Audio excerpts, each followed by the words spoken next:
Hello, and welcome to Developmental Talent. Your ears are about to be crammed full of the most action-packed wrestling podcast on the entire fucking planet. And it's exclusively on FreakSugar.com. Now, here's your host, hailing from parts unknown, Lemon Juice McGee. And here we are, back again for Developmental Talent's 10th episode. That's actually not a lot in the grand scheme of things, but I feel it's special. And with me tonight are the guests, Matt Pierce, who also thinks it's special. I think it's super special. Hell yes, you do. And our wrestling historian, Hoagie Masters. I think it was so special that it's like Brock Lesnar being on Raw. That was special, and we'll be getting into that specialty later. Big show tonight. Coming off a couple big event shows. Overall, it's kind of been a big week for wrestling. The upcoming week for wrestling is also huge, WWE-wise, as this week on USA Network is WWE week. Practically every night this week, something wrestling-related, even if it happens to be Jingle All the Way 2. Probably going to be skipping that one. Probably. It's not really pulling me in there with the Santino and Larry the Cable Guy. However, Tuesday night's Super SmackDown looks to be kicking ass. Yeah, I believe it'll be a pretty decent show. They've got, they announced Bray Wyatt and Dean Ambrose are going to both be on there. They didn't say they're going to have a match or anything, but the two of them will be in the same place. I'm trying to think what else they announced. There's a couple things. It should be a pretty interesting show. Well, anytime that they're live, anytime WWE's live, it's going to be an alright show. I mean, it's going to be a good show. Especially for something that they don't normally have live or have on and we have it on a special night. Yeah. Because they're going to try to pull people to watch SmackDown on normal sci-fi. So they're gonna bring their A game. And it's a bigger audience than they normally would have also. Yeah. I fully expect we'll see Chris Jericho. Yes. Yeah. As he was on this Monday's Raw as the special guest host, once again, which we'll be getting to later during Keepin It RAW. We have a number of segments coming up tonight, and so let's just get into the first one, kick this shit off. This week in wrestling history. Once again, it's time to talk about the past goings-on in the squared circle. We're going to jolt your memory like a kick to the fucking head. And speaking of kicks to the head, here's Hoagie Masters to tell us about this week in wrestling history. All right. Speaking of kicks in the head, we're going to talk about Starrcade 99. The main event of this pay-per-view was Bret Hart versus Bill Goldberg for the WCW title. This is the infamous match because during the match, Bill Goldberg did a sidekick to Bret Hart and it hit him in the head, and Bret got hit, guess weird or wrong or something, which caused him to have a severe concussion, which led to him retiring from wrestling. And the end of the match was kind of odd too. WCW tried to recreate the Montreal Screwjob. They had Bret Hart apply the sharpshooter to Bill Goldberg, and then have Roddy Piper come down and call for the bell, and that was the end of the match. So not only did Bret Hart get kicked in the head, which later caused him to retire, they tried to recreate the Screwjob using Roddy Piper. Yeah. That sounds like a big pile of non-greatness. Yeah, this was back in the Vince Russo era of WCW. Towards the end. So there you go, Goldberg. You ended the career of one of the greatest legends in wrestling history. And he's really said on a documentary that Bret said if he hadn't got kicked in the head like that, he probably wouldn't have the stroke he had in the early 2000s. Yeah. But I mean, at the same time, I mean, I'm sure it's not like Goldberg, I'm going to kick you in the fucking head as hard as I can. It was a pure accident. Yeah. But still, it was an important thing. Yeah, Goldberg just felt like I've seen interviews. He feels horrible about the whole thing. Yeah. Moving on to more people kicking people in the head. It's Port Week for Randy Orton. All right. We all know he does the punt kick. He didn't win the match by doing this, but Orton won his first Intercontinental title this week. At Armageddon 03, he defeated RVD. But the special guest referee was Mick Foley, which this kind of added to their feud. they were building towards, with the two of them, they had the WrestleMania match between Evolution and then the Rock and Sock Connection, and then their awesome hardcore match at Backlash 04. Yeah, this is the beginning of Orton the superstar, I feel like. Yeah, they tried to build him as a legend killer and everything. Yeah. Moving on. We just came off TLC over the weekend. Important thing happened in TLC 3 years ago. Two men both won their first World Heavyweight title. One had won the WWE WWF before, but never the big gold belt. Mm-hmm. Big Show and Daniel Bryan, both, did it on the same night. Big Show won, he beat Mark Henry in a chairs match, and then at the end of it, Daniel Bryan come out and cashed in his Money in the Bank to win his first world title. He did. Yeah, he did. Yes. Short hair Daniel Bryan, too. Yeah. That led to a number of bouts with Big Show and Mark Henry, including that great one where they fought in the cage, and Bryan still managed to escape. That pay-per-view right there was actually one of my favorites because I loved it because of that, and the main event was it was a triple threat TLC match. It was CM Punk, who's the champion, The Miz, and Alberto Del Rio. And CM Punk found the weirdest ways to get out of handcuffs. There was one time he broke a ladder to get out of them, and there was another time he had to unscrew the ropes to get out. Wow, that's inventive. Yeah, it was pretty neat. And the last thing we have, Jeff Hardy. It's an important week for him also. He won his first WWE title. He won it in a triple threat match between Triple H and Edge at Armageddon 08. I always felt like that Jeff Hardy... I don't know. I feel like Matt Hardy. I always like Matt Hardy more than Jeff Hardy. I mean, yeah, Jeff Hardy jumps off of stuff, but Matt Hardy's stronger than death. Yeah, Matt Hardy had the look that WWE wanted, but the crowd loved Jeff more. I guess it's one of those cases where the crowd dictated who would be higher up than. I was part of that crowd. I love Jeff more. Yeah, because he jumped off shit. Oh yeah, he's awesome. Simple as that. Yeah. And that about wraps it up for this week in wrestling history. The Figure 5. Yep, time for another Figure 5. For new listeners, this is the part of the show where we have a top 5 list, sometimes funny, sometimes serious, all wrestling related. We've been spending about the last 15 minutes just laughing our asses off making fun of Tony Schiavone, so I guess it's time to get to this list. What do you got for us, Matt? Today we have the top 5 Intercontinental Champions. That is fitting, as Dolph Ziggler just won that belt back at this week's TLC. Look at how topical and timely we are. Fancy that. First up, we have Ricky the Dragon Steamboat at number 5. And by first, you mean 5. Well, 5th up, yeah. 5th up. Ricky Dragon Steamboat, number 5. Gotcha. One of the better wrestlers of all time. Oh, yeah. A lot of people's favorite wrestler. Won it from Macho Man at WrestleMania 3. Yep. Very important match. Yeah. A lot of people said that was one of the greatest matches of all time. The greatest WrestleMania match of all time, yeah. And I feel like that almost makes it seem like Ricky Steamboat shouldn't be number 5 on your list. Well... Let's see what funny you should mention him winning it from Macho Man Randy Savage, because at number 4, we have Macho Man Randy Savage. Yeah. Just at the beginning of his rise, Randy Savage had that belt, and he treated it like it was the World fucking Heavyweight Championship. He didn't care. He did. He held it for a decent amount of time. He beat, I believe it was Tito Santana. Yeah, a cape too. Yeah. Badass He did cape. have a cape. That was pretty cool. Yeah, capes are badass. Up next, we got, number 3, we got Cody Rhodes, who kind of rejuvenated the title in recent years. He brought back the white strap, held it for a long time, made it real prestigious. That was during the time when he was wearing the mask from his destroyed face. He at was the hands of Randy Orton. Yeah. Yep. Cody, he's one of the future guys in the business, I feel like. I mean, right now he's doing the Stardust thing, but Cody's got a great future, and people's always going to look back and say it started with the Intercontinental Championship. Next up, at number 2, we had the longest reigning Intercontinental Champion, the Honky Tonk Man. Yeah, he had it,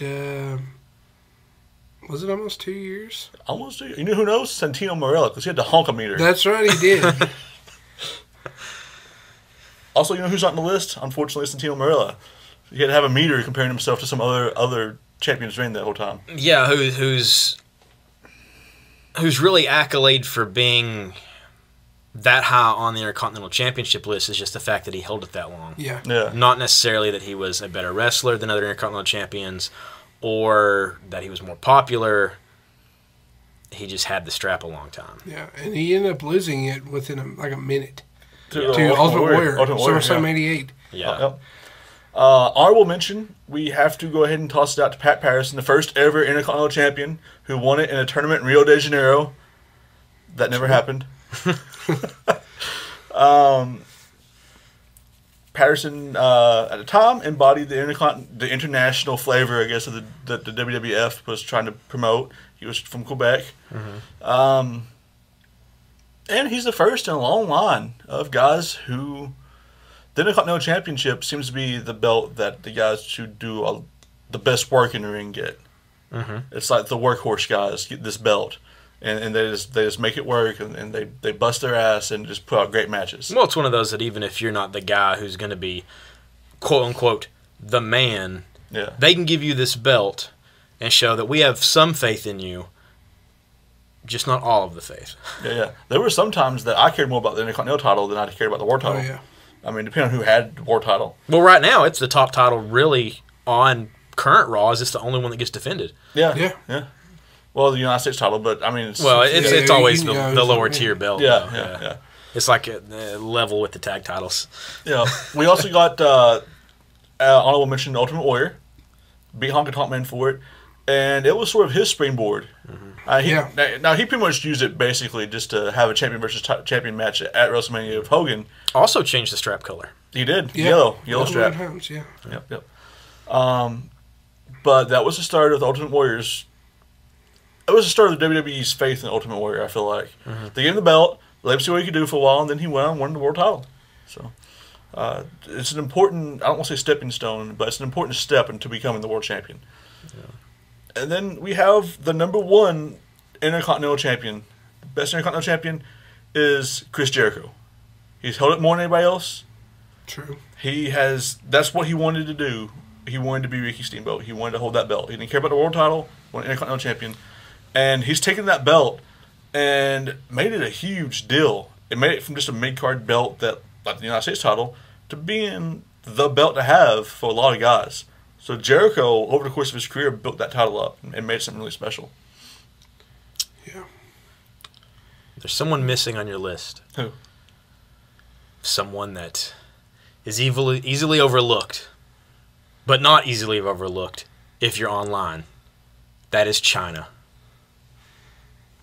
Well, China was Intercontinental Champion. She was Intercontinental Champion. She's the only woman to hold the title. That is true. Yep. I feel like if I had to choose a partner between her and the Honky Tonk Man, I'm choosing China every day of the week. China could kick some guy's ass. Fair enough. Yep. Well, the reason... In fact, one of those times, Jericho won the title from China. From China, yep. Well, and they became co-holders. Yeah. That's one of the reasons she wasn't on the list as much, because she was the first female Intercontinental Champion. That's a big deal. But her reign was... It wasn't her fault, but I feel like they kind of gimmicked it a little bit. I feel like because they did the co-ring with Jericho, and then... but, I mean, she put on good matches. And she definitely does... Sometimes 5's just not enough. You know? Well, I've seen some videos of her. Sometimes 5 isn't enough. Oh, that's horrible. It was horrible. But I love wrestling, and I'll watch anything wrestling. Anything. That's no matter how naked. Okay. Or scarring. All right, so let's go down through the top 5. Ricky Steamboat, number 5. At number 4. Macho Man Randy Savage. At number 3. Cody Rhodes. At number 2. The Honky Tonk Man. And at number 1. Chris Jericho. And there you have it. The figure 5 of Intercontinental Champions. Welcome to The Next Big Thing. This edition of The Next Big Thing is being recorded right after we just viewed NXT Takeover, Our Evolution. Holy shit. Or motherfucker, as Sami Zayn said all night long. this is easily the best thing that WWE has produced for a large amount of time. Yeah. I can't even quite quantify it. Maybe since the last NXT special event? Maybe. All these matches were... Every match was main event quality almost. I mean, you get the Baron Corbin squash match we'll get to, but it wasn't... It's a squash match, but every match was like a main event quality match. Yeah, things kicked off tonight. They didn't make us wait for it. The debut of the former Kevin Steen, Kevin Owens, taking on the hippie C.J. Parker, who is their kind of glorified Zack Ryder. He's the named guy who, well, he gets beat a lot. Yeah, he came out with a sign just that sort of took a shot at Steen or Owens. Said, "My fight matters," because fight Owens fight. But whatever fight he had was not in that ring. No. Match started out. Owens just gets him into the corner, beats him down, back and forth with it, and then he goes for one of his signature moves, the cannonball, where he runs and kind of does like a flip into the person on the bottom turnbuckle. Yeah, he hits a cannonball, and then C.J. Parker went to the outside of the ring, and any sane person would have left because C.J. Parker was overwhelmed very quickly by Kevin Owens. Dominated. Yeah. And then Owens answered that by leaping out of the ring on top of him. Yeah. And he's not a small man at all. No. Kevin Owens is a pretty big dude. Yeah. And able to do that with ease is just incredible. Yeah. It also looked like Parker didn't get a chance to assist in the fall at all. It looked like Owens took a ton of that ramp on his back. That's Parker foul number 1. Yeah. Yeah. Yeah, it was not a good night for C.J. Parker, who, nope.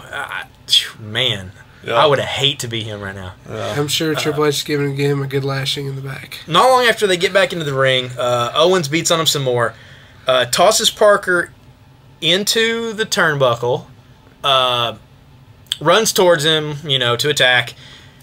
CJ comes out of the corner with this weird palm slap. I don't know what kind of maneuver he meant to do, but basically like he was trying to push Owens' nose into his brain. He broke Kevin Owens' nose. Mm-hmm. Yeah. Blood immediately poured out both nostrils. It was like an open skin break. Yeah, and then he gets a little offense in, and Owens comes back, and you can just say he's blood all over his face from the nose injury. You can see he's a little dazed, too. Yeah. He's a little off his kilter. Yeah, and then some more moves from Owens. Then we see a really interesting move where it's almost like he does a package pile driver onto his knee. Yeah, it's like he was halfway through it, and he's like, "Oh, gotta do it, shoulder breaker." Yeah. It was like, yeah. I mean, I guess it's technically a shoulder breaker, is what it would be. Yeah. Didn't look quite as devastating as a package pile driver.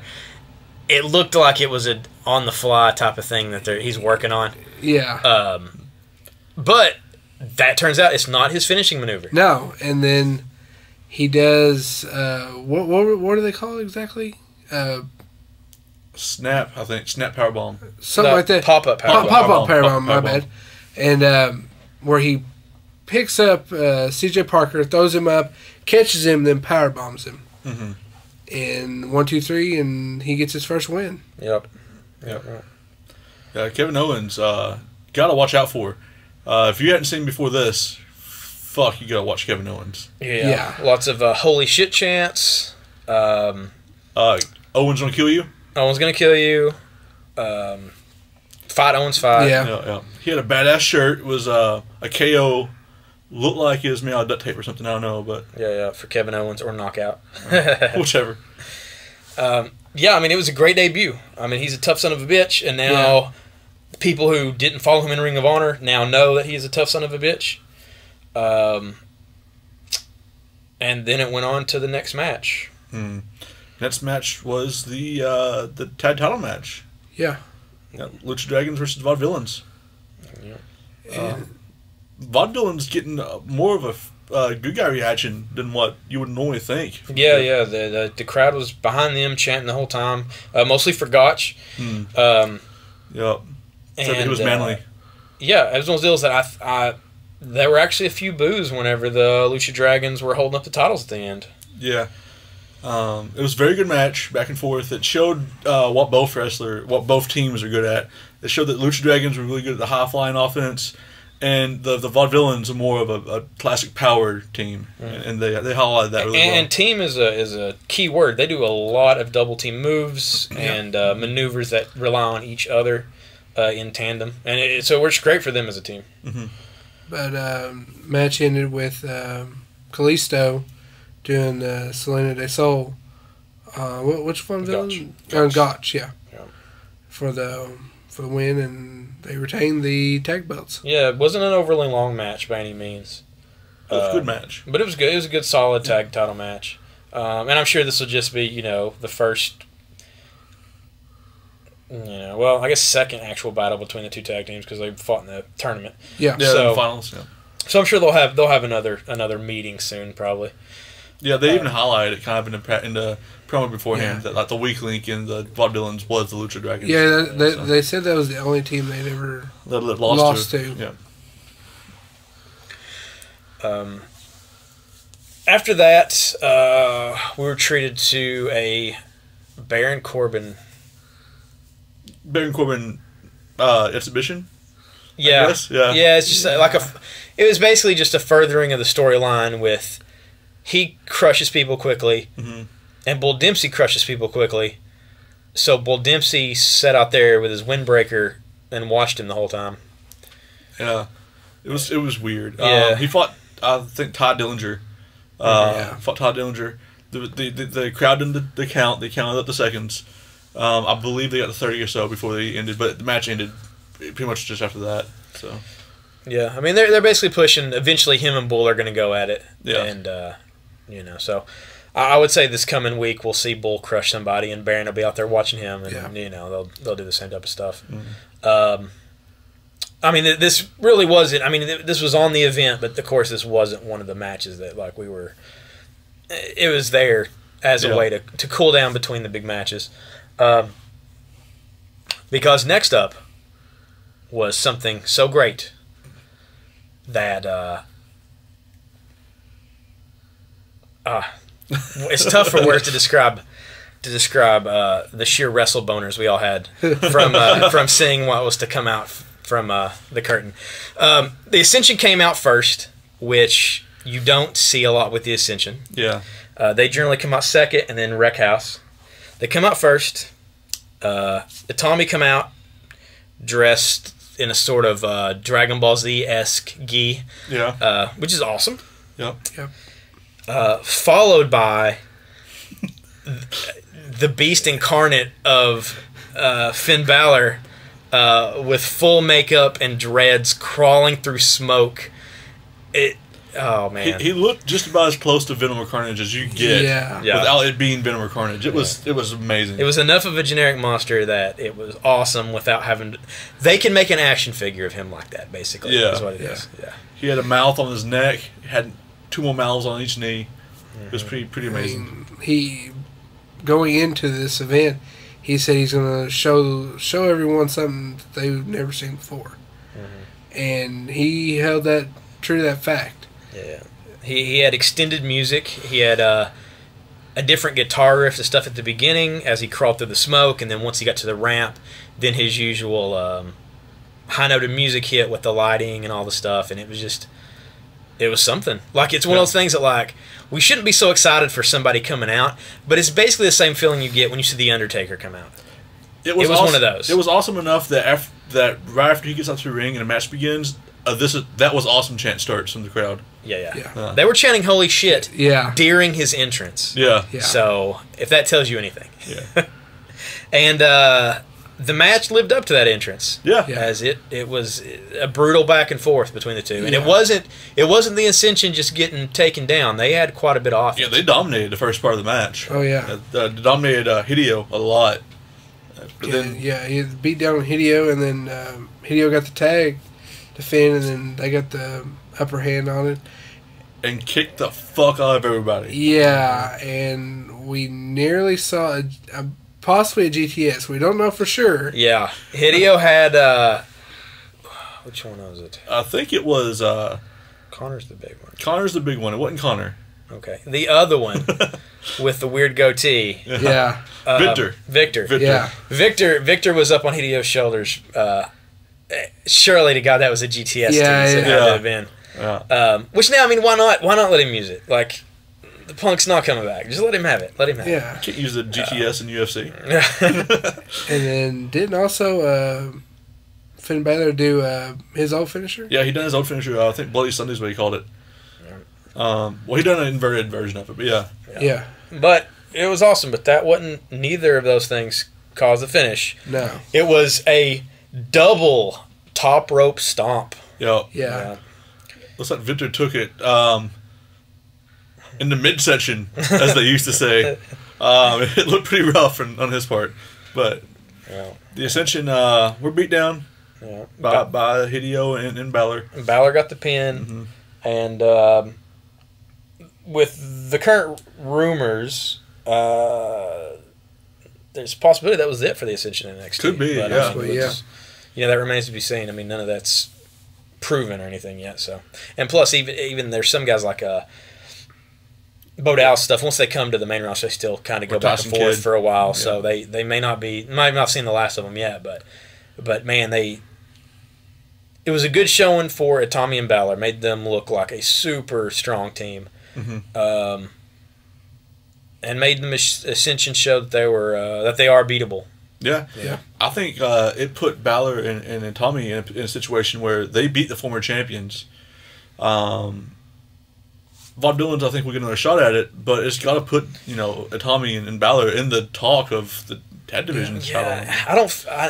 The thing is with the Lucha Dragons and the Vaudevillains, I feel like they are evenly matched teams as far as like the way their characters are portrayed.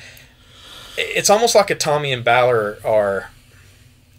I mean, those are both great teams, but I almost feel like they're above their league, sort of. It's like they don't have a tag team kind of worthy of them to fight. I don't know. It's, Of course, Balor's probably not going to show up every Thursday with the full-on monster paint, but he might. Well, it's true. But still, just their overall offense, the cheers they get, the hype they've gotten, who they are, the fact that they're a face team, regardless of what they want to, say about them. They're going to be a face team, unless they do the deal where WWE drops down some Raw superstars to fight them every now and again, like when they brought Titus O'Neil for a while to fight Neville. Yeah. Like they have somebody really strong, so they bring somebody down that they have to prove themselves against.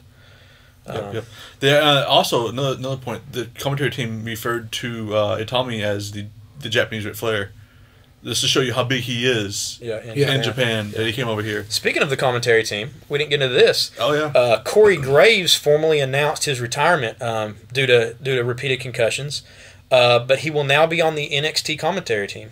Yeah, done a pretty fair job tonight. I mean, his voice, he's still finding it, I think. But he didn't, nothing blatantly obviously messed up or anything. No, he stayed pretty even keeled as far as not really rooting for one side or the other. I feel like Alex Riley tried to maybe start some sort of on-screen rivalry that never really went anywhere. I feel like he tried, but I think it's still too early for that sort of thing. This is his first ever event, so. Next up was the women's title between Charlotte and Sasha Banks. Yeah, it's been building for quite a while. And it was a hell of a match. It was. I mean, this is one of the best matches WWE's put on all year, female or male. It was a good match. Yeah. A lot of back and forth. Sasha there a couple times nearly. She was going to win it. A lot of false finishes.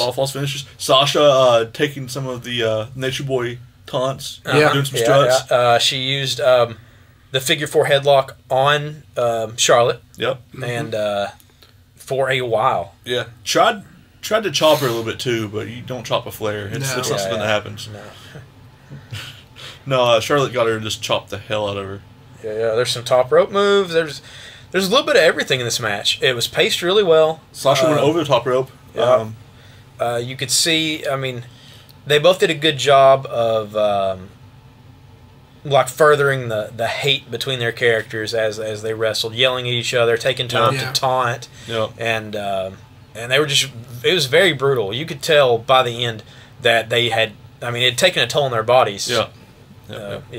Charlotte had a number of scratches and abrasions on her arms. You could tell that they went all out for the match. Yeah. And it was a hell of a match. If you didn't watch it, you should watch it. It's definitely something. It ended with Charlotte giving Sasha natural selection from the top rope. Yeah. Which it was a clean finish. There was no interference from Becky Lynch or Bayley. Either one. Not surprised neither of them came out. It was a clean ending and very good match. Especially since Becky had been with Sasha early in the evening. They'd beaten up Bayley backstage a little bit. So you'd think maybe something would be there. But Becky would come out and make it more double-sided, lopsided. But no, it was straight up there. She beat her. Yeah. So how they further this, I mean, remains to be seen. Something interesting, though, is Charlotte's starting to actually use the actual figure 4.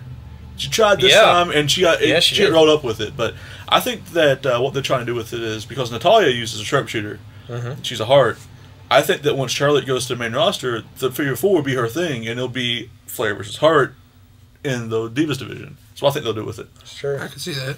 Especially going back, Raw this past Monday night, the two of them faced each other. They did, and they faced each other in the finals of the tournament for the NXT Women's title in the first place. Yeah. So, I mean, it was an especially good match. It was definitely a highlight of the night. Almost, I would say match of the night, but there were 3 or 4 exceptionally good matches on the card. Like, it was, we cannot express enough. You should get the stupid network. Yeah. It's $9.99 right now. It's not free, but fuck, like, it is worth your time. Yeah. The $10 is worth that to watch NXT Takeover. Yeah. Yep. And then after that, we had the world title match. So NXT put in the women's title sub-main event. Yep. Their women's title is higher standing than the Divas title is in WWE. Yeah. So, but yeah, the title match. Sami Zayn loses. He's out of wrestling. He's going to sell popcorn. Yep.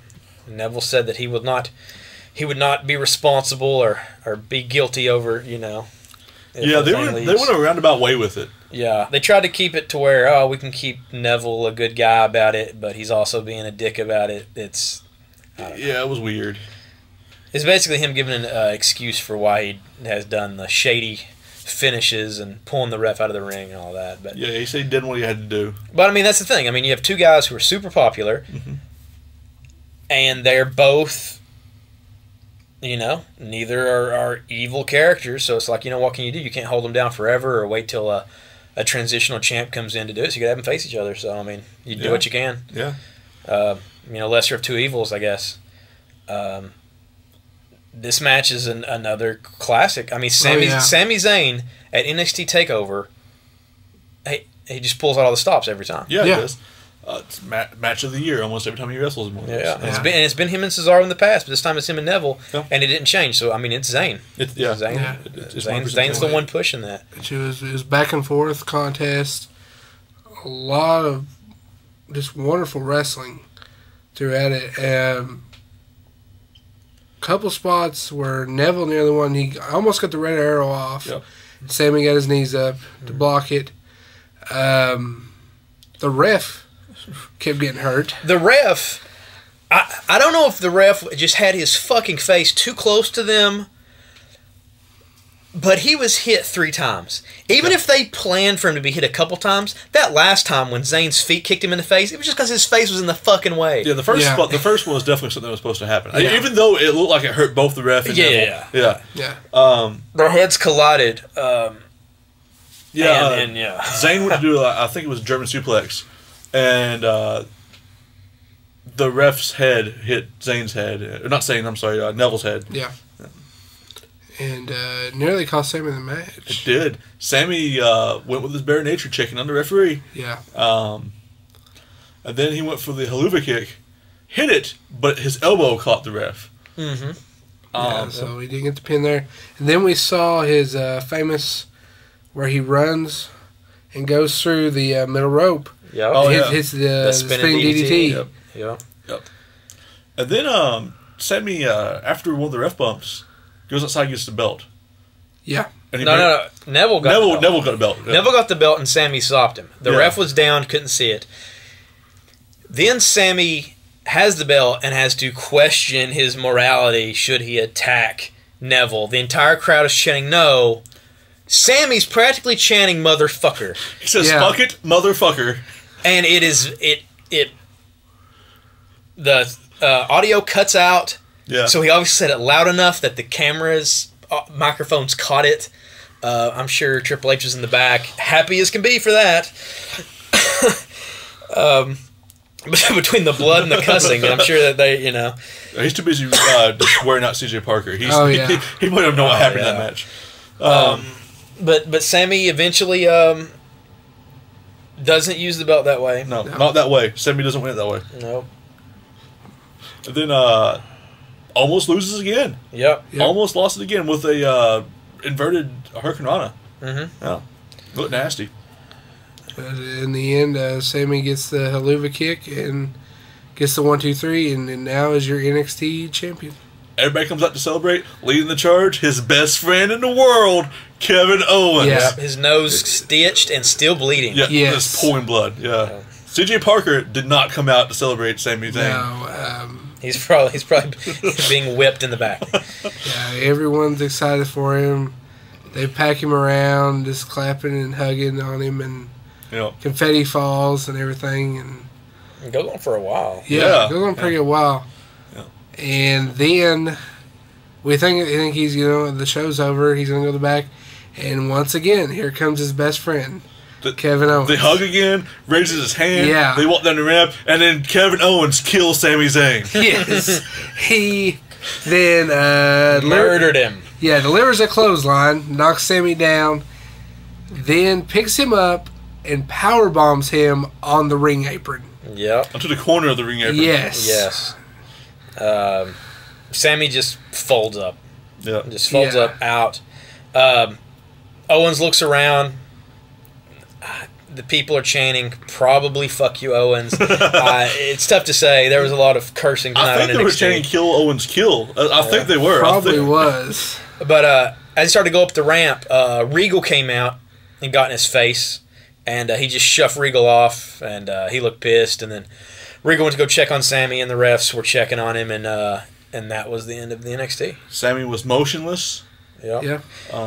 So to take it from this, it seems like Kevin Owens is coming to NXT and is immediately in the title hunt. Yeah.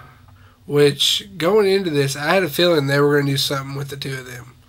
Either make it to where they are, best friends. Mm-hmm. These two have known each other for years. They've had a lot of good matches over the years.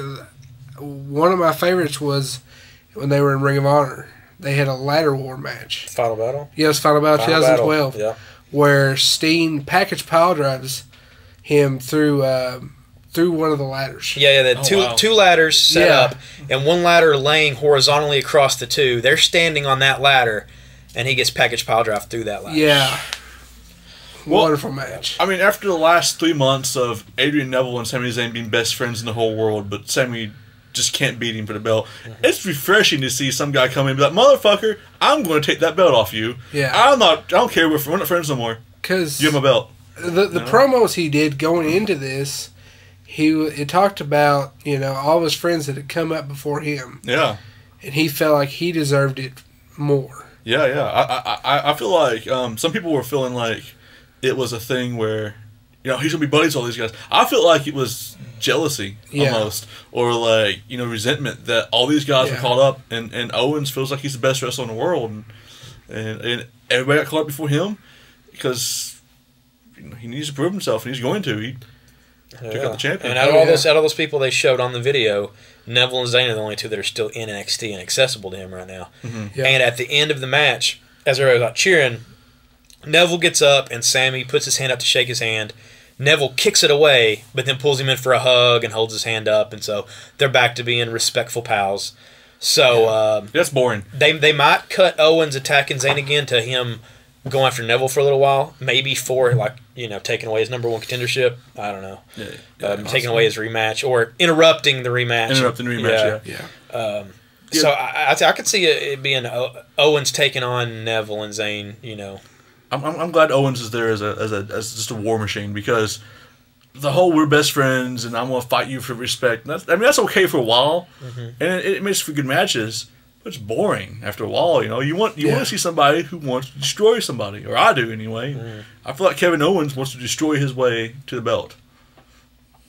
I truly believe he will do that. I say by sometime next year he will have that belt. Oh yeah. Well, I wonder if by that time he's quote unquote put Zayn out of action, and Zayn's already moved to the main roster by that point. Possibly. Maybe. Surely to God, there's no way he's going to stay in NXT for that much longer. Well, Charlotte retained too, and I don't think she's going to be there much longer either. That's true. Wouldn't it be weird if they have the women's champion drop the belt twice in a row like that? Tournaments are cool. Yeah. So it'd be nice to see that, but they're getting less. They have less women to be in tournaments every time one goes up. Yeah, and also they haven't been bringing new ones in. I guess they got Blue Pants, and what's her name? Is it Carmen? Never can remember her name. The one with Enzo and Cass. Yeah. Well, they got Rebecca. They got her, or Becky Lynch. I'm sorry, Becky Lynch. Bailey, who I feel like is due. I feel like of everybody down there, Bailey is due a fucking title or something. Yeah. And then there's that one girl, Alexa Bliss. Oh yeah, yeah. For a while. Yeah. I like Alexa Bliss. I really like Alexa Bliss. JoJo? She's my new Caitlyn. JoJo could go for the... Never mind. Women-wise, they've got some good talent, but they need to get more. Be careful. They need to be heavily recruiting more right now. And they'd be careful doing it also, because if you're having your women's champion show up on Raw and then just drop the belt, it kind of devalues your belt after a while. Mm-hmm. It's okay once. Yeah. Because... Well, unless they let her keep it and participate on Raw, because they had Paige drop it because she could have both titles, was their That's true. reasoning. That's true. So if Charlotte doesn't win the Divas belt right away, she could conceivably appear both places. And maybe defend the NXT Women's title in Raw? Maybe just have her work NXT and Raw and not do... Well, that's still a lot of travel, but... and that way she wouldn't be on SmackDown or house shows. She could just be NXT and then Raw. Or NXT and SmackDown. Yeah. Which would give NXT more publicity. Mm-hmm. Yeah. People would watch it and everything. I feel like the pre-match of every pay-per-view should be NXT stuff. If you have a pay-per-view, you should have NXT on it. Yeah, or at least one match per... Yeah, one match per card. It'd show up the whole rest of the card. Yeah, I'm sorry, Primo and Epico, but maybe you got to sit out one time. Yeah. Yeah, instead of a WLC match, maybe we could have Sami Zayn fight Cesaro, or Sami Zayn and Neville, Yeah. WLC was a long time ago. Or fucking let the people watching a WWE pay-per-view see Finn Balor come out. Yes. Yeah. Painted up and crazy. Oh, if Finn Balor came out like at SummerSlam? Yeah. Oh. Yeah. Be something. If they could keep his lighting and stuff like they have in the NXT arena, Jesus. Yeah. That's one of the big bonuses, though, for the Full Sail University, is that they have that permanent setup to where, they've got everything rigged perfectly. It's also one of the minuses. Me and you both noticed tonight, it made some of the wrestlers look like they have jaundice. Yeah. I don't know if it was the takeover screen or what, but the screen above the ring was casting odd shadows. Yeah. Yeah. First noticed it in the women's title match. Sasha Banks. Sasha Banks, I'm sorry. I get confused. Too many B's. But Sasha Banks had an orange glow to the top of her head. Mm-hmm. Which we thought was maybe spray tan, because it looked... Yeah. It didn't look like light cast on them. It just looked like they were orange. Yeah. But then we noticed it in Charlotte also. We figured, maybe it's the lighting. But then once Neville and Zayn, both very pale individuals, came out, you really noticed the glow. So, I don't know. That's the only knockoff on the entire arena. The arena's gorgeous. Yeah, because like I say, they still have that awesome LED lighting around the apron of the ring where they can put words and everything. It was good the whole show too, because it said our evolution the whole time. Yeah, so it's always something durable that they, durable enough that it can survive being there through all the matches. It can survive having Kevin Owens powerbomb Sami Zayn onto right. it. That's true. Oh man. So Owens was the star of the. I feel like he's the MVP of the night. Which at the beginning of the show they showed a video package, and he said tonight I'm going to take over. He did. Yeah. It also had a really interesting poster in the background. It's of the performance facility. Yes. It says on the wall of the performance facility, you're not here to fill a spot, you're here to take a spot. Yeah, that's a very cutthroat thing. I don't know, maybe CJ Parker thought he was taking his spot. So he's like, fuck it, I'm going to push your nose into your fucking brain.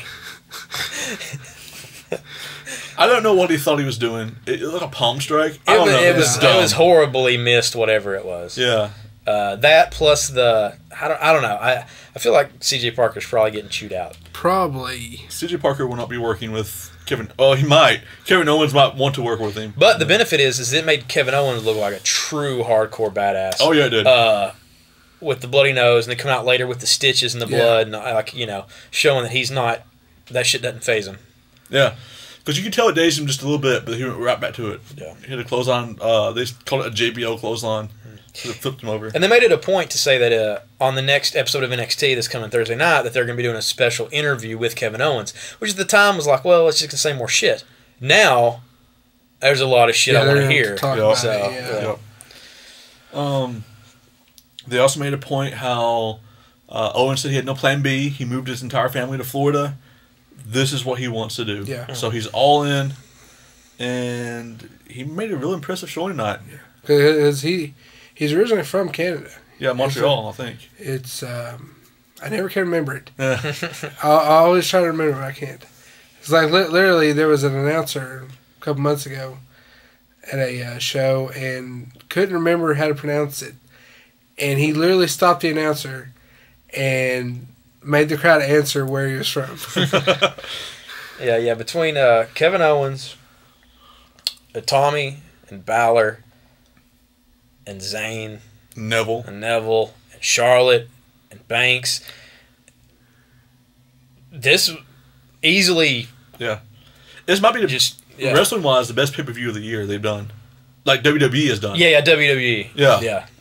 I mean, because you got WrestleMania matches that are a bigger build-up.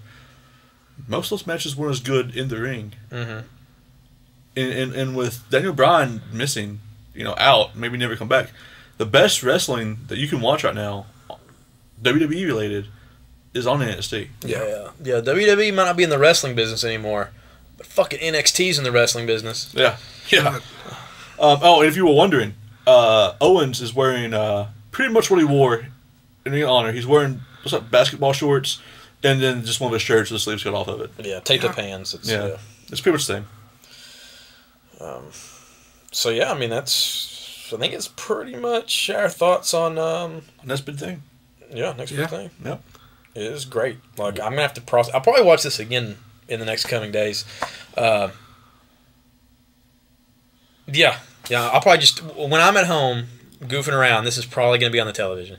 So there you go.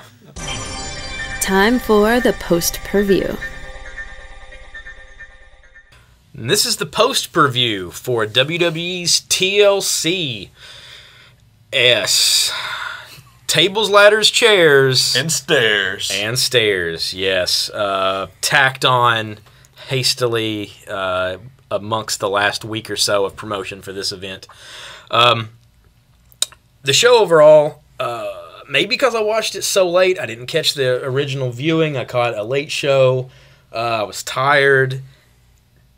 Didn't overly capture my attention. I felt like I kind of wasted time staying up till 3 in the morning to watch it.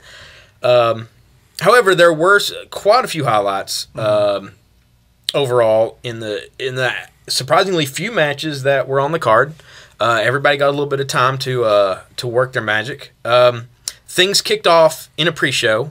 So we're not going to talk about. The New Day beat Goldust and Stardust. It was a match. You saw some more of it the next on our Raw. Done and done. The actual pay-per-view kicked off with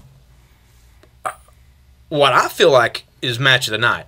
Not as gimmicked as some of them, but, I mean, pound for pound, it was great. Dolph Ziggler versus Harper for the Intercontinental title in a ladder match. Now, JBL kept on comparing this match to the Shawn Razor match. Like, he would not stop comparing it to that match. Yeah, that's stupid. Yeah.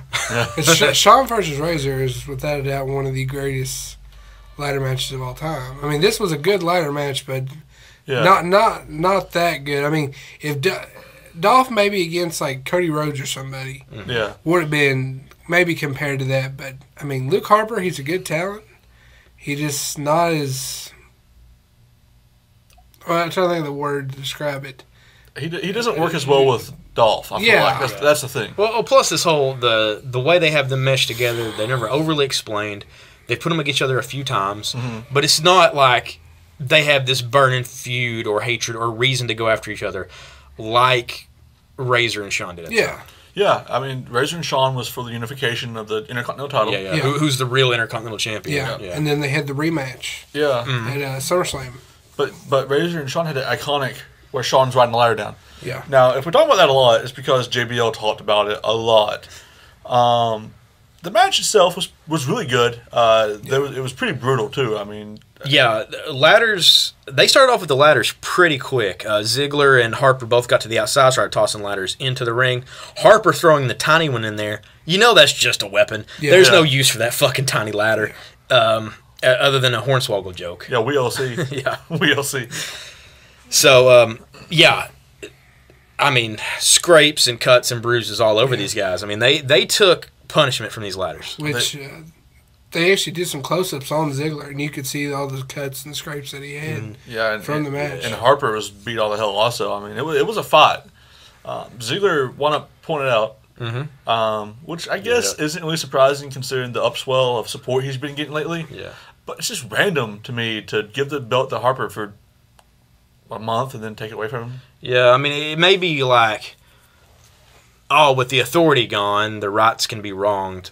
But they didn't overly, the announcers didn't overly push that. They didn't emphasize. JR would have pushed that shit. Yeah, he would have. Yeah. But, it's like, that's what TLC kind of is. It's the remnants of what's left of the authority going against sort of Team Cena in a way. Yeah. Yeah, there were a couple big spots in the match. My favorite is, at the end. Ziggler's on the ladder. Harper puts up a ladder next to his. This is after they've knocked each other out of the ladder a ton of times. Harper gets up beside of Dolph to attempt to grab him, pull him off the ladder. An awesome super kick from Dolph into Harper. Yeah. Harper falls like a goddamn rock onto that ring. Yeah. And then Ziggler's able to capture that title. It looked great. It looked like $1 million. Yeah. Well, anything Dolph does looks like $1 million. But yeah, I mean, it was a great match. It wasn't like match of the year. No. But as far as a ladder match goes, it was a good, solid entry, and it was definitely a solid entry for this card. For tonight. Oh yeah, like you said, it probably is match of the night. Yeah. Definitely. Yeah. Let's see, what was next? Oh man, was it the tag titles? It was Fuck it, we can skip around. Yeah. Let's talk about some tag titles. Sandow is sort of the biggest, not Sandow, Mizdow, I'm sorry. Biggest thing, one of the biggest things they got going right now. Damien Sandow is eventually going to break away from the Miz, and it's going to be big. Yeah, I predicted it would happen at this pay-per-view. I was fucking wrong. No, none of that. Yep. Yeah. They continued the storyline with Miz and Naomi before the match, with him trying to get her a deal with his producer, saying as long as he left with the title, if he won, she won, I believe is what he said. Yeah, and this was a match of the Usos versus Mizdow for the tag belts. It was a decent match. I mean, not a whole big lot happened during it. The ending was, I believe Miz used one of the slammies, didn't he? Yeah. To get the DQ. Speaking of slammies, did anybody notice that last night and on the tonight's the following Raw, they've really been carrying those fucking statues around like everyone. Yeah. Like, has the WWE mandated, like, you got to make this Slammy seem like it's a real award? Well, remember when Owen Hart had like Yeah. 4 of them? Yeah. He carried around like crazy. Owen loved his slammies. But, Oh, like, I'm sorry. even AJ brought hers to the ring. Yeah, she kissed during it. TLC. It was Yeah, weird. it's an all, like, I feel like they're really trying to push the importance. Maybe it's because they're on WWE Shop now. So they want to keep Yeah. them relevant Which- more than just one night on a Raw. So Yeah. that way people are like, oh, I should buy one of those for Christmas. Yeah. I'll give this to my wrestler of the year. Which Sandow actually had one of those slammies that you can get off WWE Shop. Yeah, Back around with because it. the Miz Yeah. insists on carrying Yeah. all the real equipment. Yeah, Sandow has all the Replicas. replicas, yeah. Now, this match I had less problem with because I like TLC. I hate that they name pay-per-views after matches. It's dumb to me. But if they're going to do it, they should have had a TLC match at the end, which is sort of what they did. And every other match shouldn't have been like a chairs match or a staple gun match or a shotgun on a pole, whatever they done, you know? I mean, they should have normal matches, and it makes the TLC match mean more. So It does. I see what you're saying. I also feel, though, like, if it's a pay-per-view, like Hell in a Cell. yeah. If your pay-per-view is named Hell in a Cell, fucking just leave that cell on the ground. Yeah. Yeah. You know what TNA does for their lockdown pay-per-view? Everything's in the cage. Yeah. Yeah. But, you know, as far as that goes, like when it's TLC, like, I didn't like this match as much, and I would have liked it probably fine on a regular pay-per-view. I'm a sucker for gimmicks. And so, like, I want to see, like, that on every match. So when they're like, oh, here's a regular Divas match, it's like, no, make them fight with stairs. Just so that way they can show the computer-generated tail of the tape for the stairs. Yeah. Because, I tell you, without that information of knowing how much those things weigh, what they're built of, I wouldn't know they're heavy. I would not know they're heavy stairs that they hurt people when they're hit with The large wrestlers hefting them. Yes. Yeah. Which Cena picks it up like he's throwing a rock. Yeah, Cena torpedoes those things at people. I guess speaking of stairs, we were talking about the stair match. Yeah, we can talk about the stair match. It was a stair match with completely unclear rules Yeah. that the commentary team decided to tell people about closer to the end of the match. It's so... Okay, a tables match, you put somebody through a table to win. Yep. A chairs match, You knock them you out. just hit them You with a chair a bunch, Yeah. and then you pin them. Yeah. A stairs match, you have to pin them with the stairs. I mean, maybe I'm crazy, but that sounds insane. Yeah, just a little bit. Which Rowan nearly killed Big Show with the stairs. Big Show was laid down on one part of the stairs, and Rowan gets up on the turnbuckles and tries to jump down on Big Show with another set of stairs. Thankfully, Big Show moved and didn't die. Well, Rowan's like the Incredible Hulk. He has super trigonometry, and he knows that if he hits it just right, it won't kill Big Show. Yeah. That's what we'll go with. But it was, you know, you got what you paid for. It was two huge guys Yeah. just wailing on each other with stairs. That's true. And Big Show won it. Came out looking really strong. And it seems like after tonight's Raw, which we'll talk about later, that they're pushing Big Show as a monster, Yeah. possibly to go up against Reigns in the meantime before he works his way towards the belt. Now, I will say that's sort of how the stairs is tacked on to TLC, the name. Mm-hmm. This match, and like what you said earlier, how they decided to explain the rules at last minute, it seemed like it was sort of tacked on also. Mm-hmm. Yeah, like maybe they decided, well, yeah, that's how you win, is you got to pin them with the stairs. Yeah. Because, I mean, otherwise it's just a hardcore match. Right? Yeah, and it's brutal. I mean, I'll give it to those guys. I mean, they took a lot of punching off those stairs. I mean, they might not look like they're not falling like they do off of ladders, and they're not busting Formica to a million pieces when they're going through tables. But they're hitting each other with big pieces of galvanized aluminum or whatever. You know, I mean, they say they're steel, but let's face it. You know, but still, that stuff's heavy. Yeah, and the corners is the big thing. Yeah. Because, I mean, I've seen, Rowan, he got hit in the head with the stairs. Oh, Broke yeah. the knot up. Goose egged him right up. Yeah, so, I mean, it's really easy to get hurt in those things. Look at a pussy on his head. Big swolled up gash on the top of Rowan's head. That would make his character better. solving Rubik's Cubes. And they just got a vagina in his head the whole time. They have to blur it out. God. Just giving away these ideas, WWE. Just giving them away. Come on, Vince, sign him. Pussyhead. Big Red, whole nother meaning. Oh, goodness. Okay. There was a Divas match. There was a Divas match between Nikki Bella and AJ Lee for the Divas Championship with Brie Bella in Nikki's corner. They kind of addressed that, sort of. They did. Yeah. Basically, Nikki said that blood was thicker than water, and that's how they addressed it. Yeah, I mean, I feel like that doesn't make up for the fact that her sister spent months and months tearing her apart. Hey, it does. But, to be honest, sometimes that's how family works. So Yeah, I'm willing to let it go. I'm glad they just finally fucking said something about it, and it wasn't just left out in the open, wondering if Bree's going to turn on her sister every fucking week and not, and then wondering why. Yeah. Well, because they just blew that fucking storyline off. Fuck it. Yeah, I don't care. So now, something I did notice during this match is Randy Orton. You really notice it when the crowd's not going the way he likes, he gets upset. You can tell he's upset.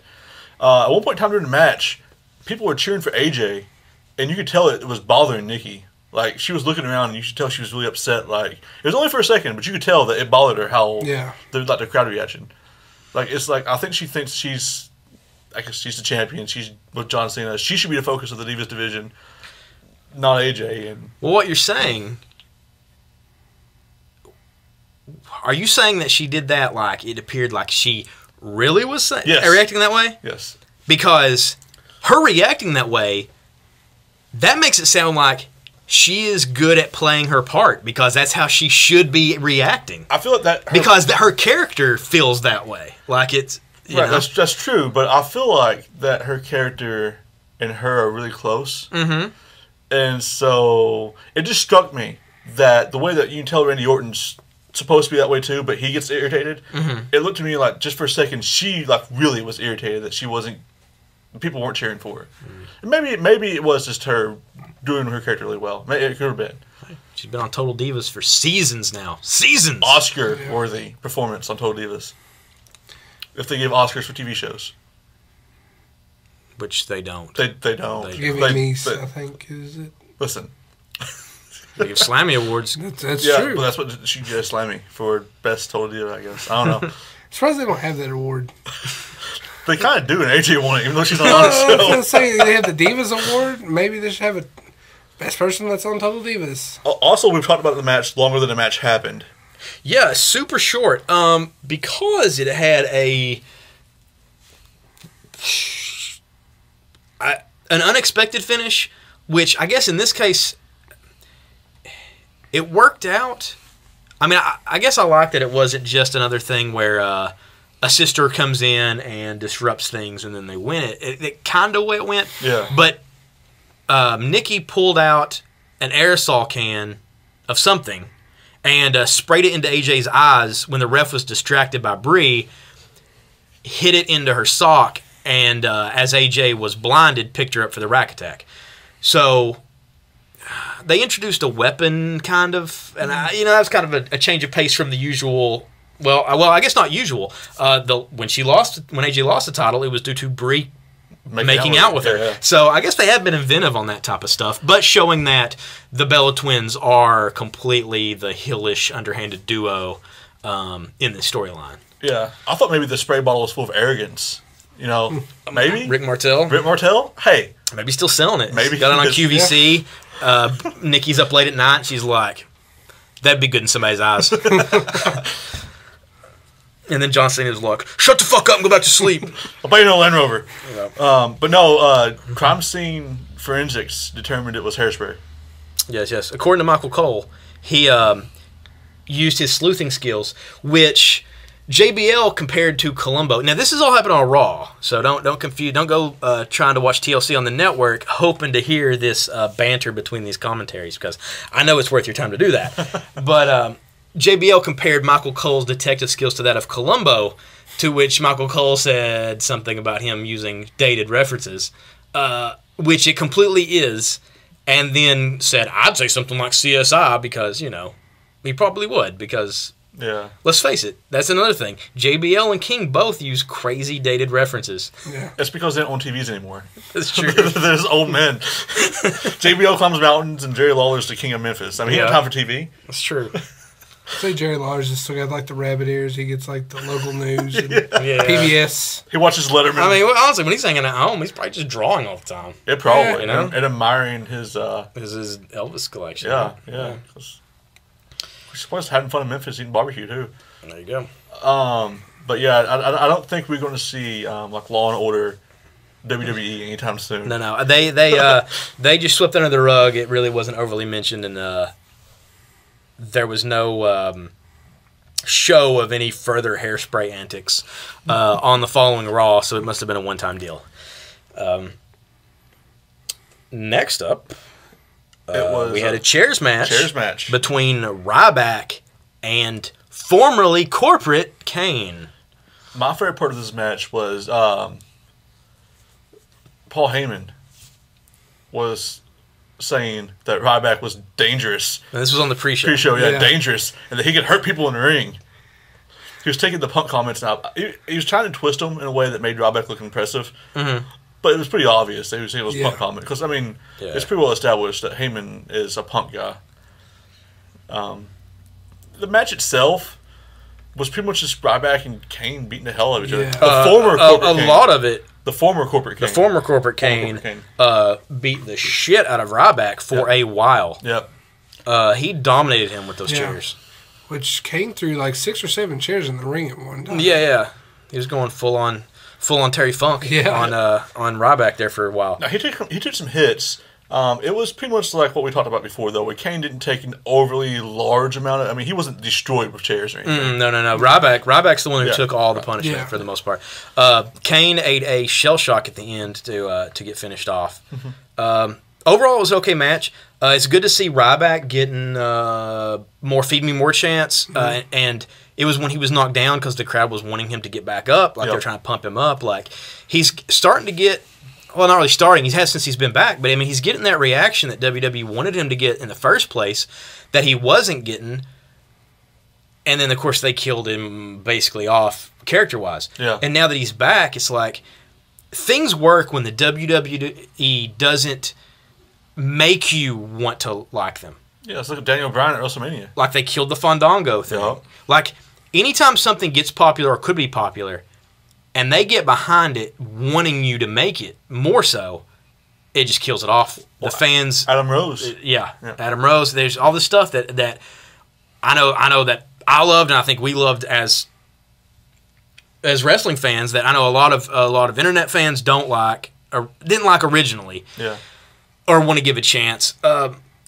But it's stuff that the WWE, and then once it gets over, the WWE ends up killing it because they make it too big of a thing or try to make it like they're the reason it got popular, and that's not the case. Well, it's like Cesaro, early in the year, they were trying to artificially do a Bryan situation with Cesaro, I feel like. Mm-hmm. They were trying to make it to where it looked like the crowd's behind him in order to get the crowd behind him. Yeah. And it didn't really work out, and so they just completely soured on Cesaro. Yeah, and it's like if they had just... From the moment he came out with Oksana, he was fine.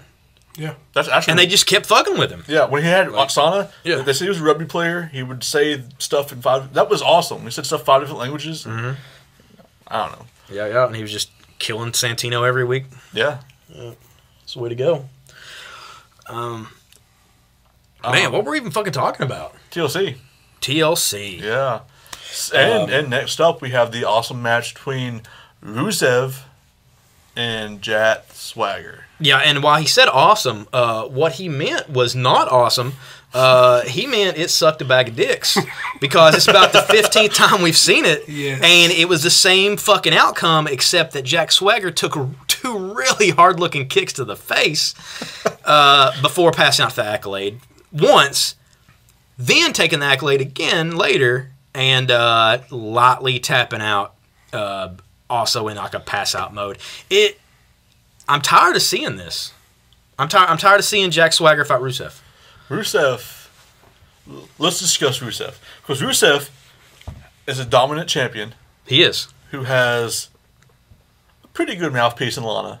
Yeah. Yeah, I think it's great. It works out good. One of the only real gimmicks people are potentially able to get behind. Mm-hmm. And he gets tons of clean wins in the ring. Yes. And he's a bad guy. Yes. I still don't understand why we hate him. I mean, I get he's Russian, and I get that Lana's like Putin and all that stuff. Yeah, but I mean that's the whole thing. That's the whole thing is that he's the Russian national. I don't know if it's even got to the point that it's not that he's Russian. It's just that he's. I think it's more of him and Lana giving the impression that Russia is better than the U.S.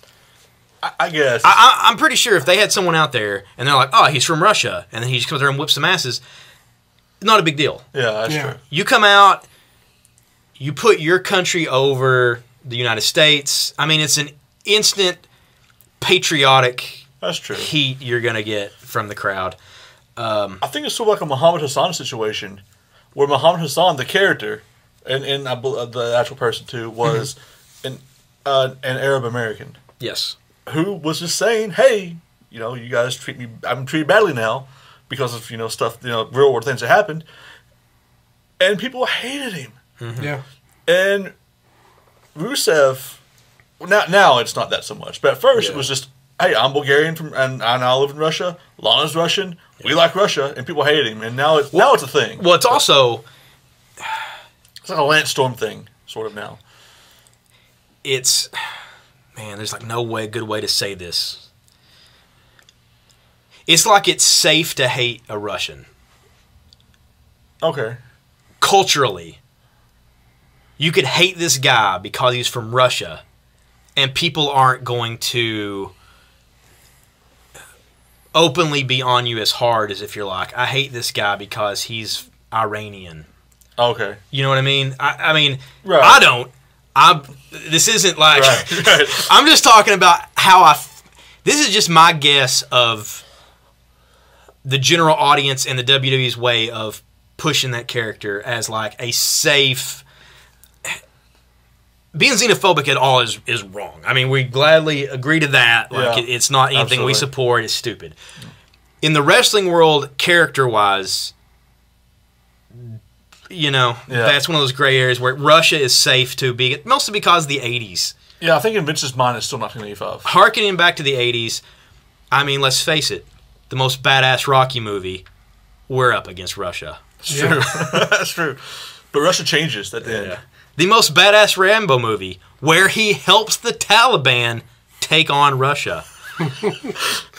Look it up, people. It's a thing. And that way he took the tank and he drove it into the Hind? Yes. Yeah, that's badass.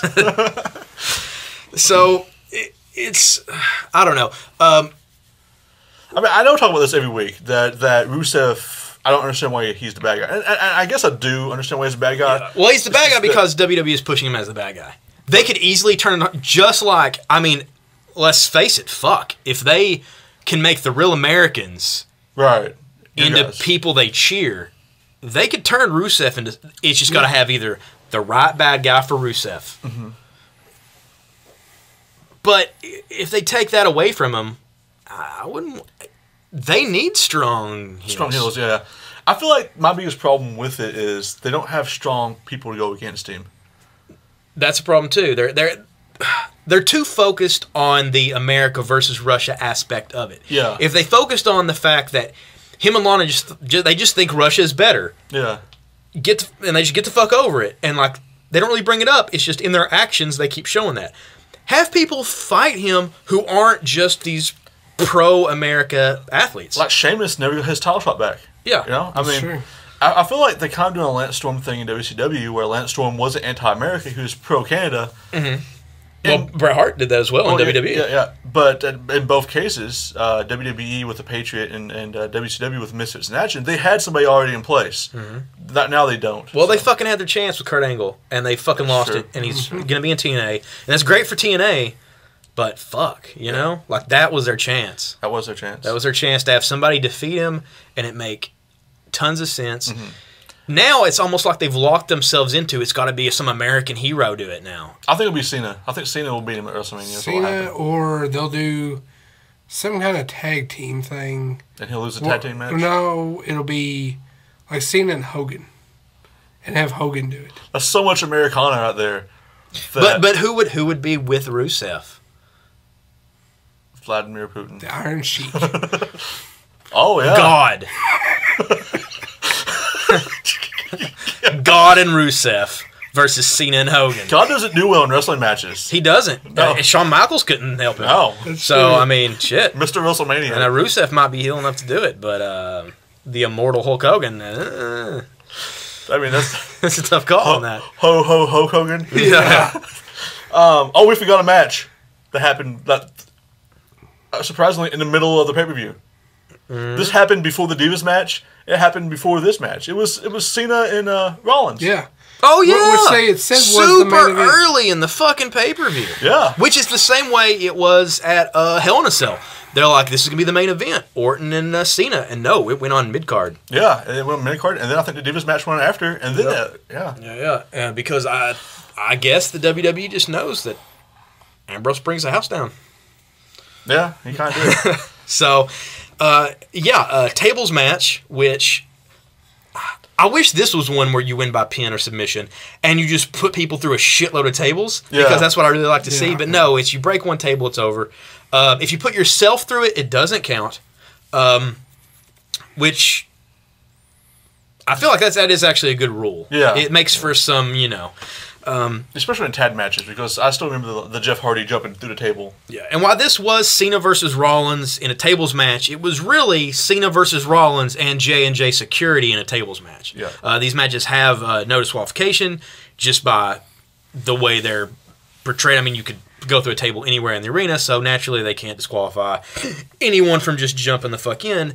And Noble and Mercury did that in spades. Well, that's what Steel Team 6 trained them to do, man. There you go. Yeah, they actually stopped Cena winning the match earlier than he ended up doing. They covered it up, Yeah, Cena pinned Rollins to a table, and the ref was knocked out. Yeah, the ref was out during this time. Cena, it was an AA, right? I believe so. Off the top rope. AA from top rope, through a table. Yep. J&J Security come in, beat down Cena, and took the remains of the table and tossed it out of the ring. Even little tiny pieces. Yeah. Jamie Noble picked them up. Which I thought they might do this, because I've seen it. I think I've seen it before in a match. They move Rollins out of the way and just lay Cena in his place. Yeah. And the ref thinks, he went through a table. No, the match got stupider from there. Yeah. It did. As later on, the ref still out or knocked out again. Two tables were set up outside the ring.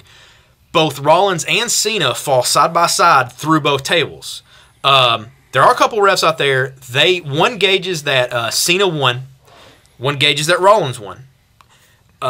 They go to video playback to see who fell through the tables, to see that they both fell at the exact same time, which surprisingly, they fell at the exact same fucking time. Like, they could not have, they planned it to perfection.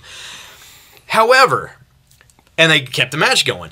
If you were going to play back them falling through the tables because the refs couldn't tell, couldn't they play back the match a little further when the ref was out and see that John Cena fucking won the match? Hey man, the ref didn't see it. It never happened. That's true. But the refs didn't see them both fall. They had to go to a playback to see who fell through the tables. Hey, no, what happened was Mike Chioda was kind of getting up, and then he heard the tables work. He's like, bell. And then he looked over, and he's like, fuck. I screwed up. I screwed up. And then the referees are kind of arguing with him a little bit, and he's like, fuck that shit, start it back. Yeah. And so the match kept going. Which there was a spot where Cena tried to pin Rollins to the announce table. Oh, yeah. I believe it was an AA. Yeah, and that does count as a table. Yeah, it does. And the table didn't break. Rollins just bounced. Yeah. And Cole was right next to it, and he was like dove into the floor. Yeah. It was ridiculous. And then my favorite one, though, was whenever Cena was against the ring post, and Rollins and I think it was Noble tried to smash him with the table. That would break it. They tried to run a table into him. Yeah. And it would have counted if it broke on him. Yeah, I guess it would have. Yeah. And he dodged, and it shattered on the ring post. Yep. Then we have a surprise by Big Show. Yeah, the Big Show. Yeah, Big Show shows up, comes down to the ring. He goes to choke slam Cena. through a table. What?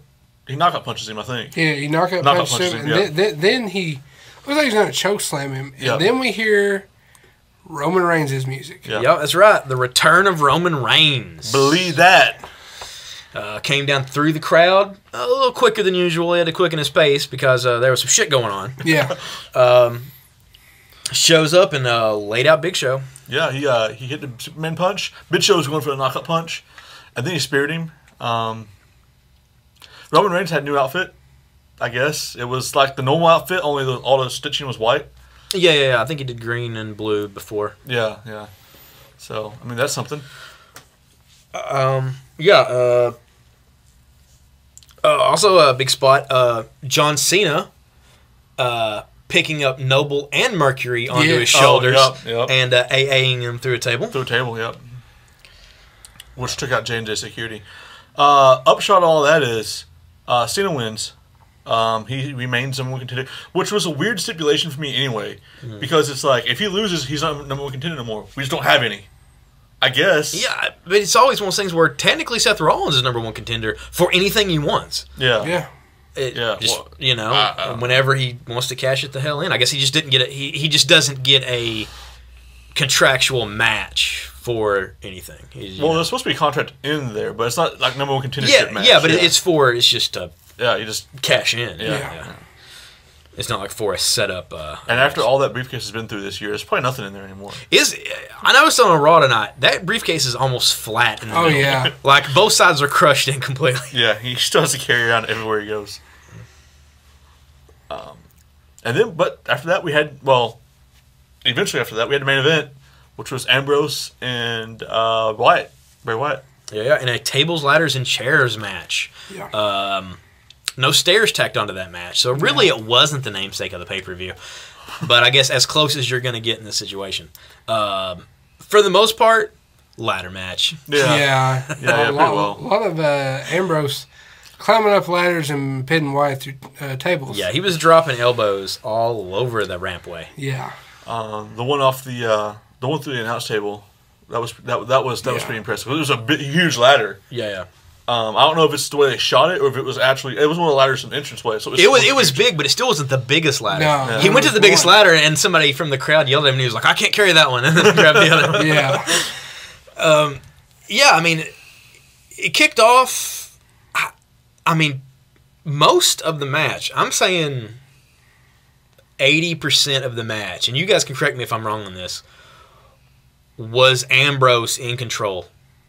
Yeah, pretty much. Yeah. Bray kept on going for his sister Abigail. Like he went for it several times. Yeah, and he hit it. I mean, eventually. But it's Bray was on the defense most of the match, and a lot of it was him basically knocked out, being drugged from table to table for the next setup for whatever violence Ambrose was going to dish out on him.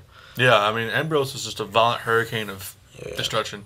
However, one time that Bray did get offenses was whenever him and Ambrose traded a shitload of kendo stick shots. Yeah. Yep.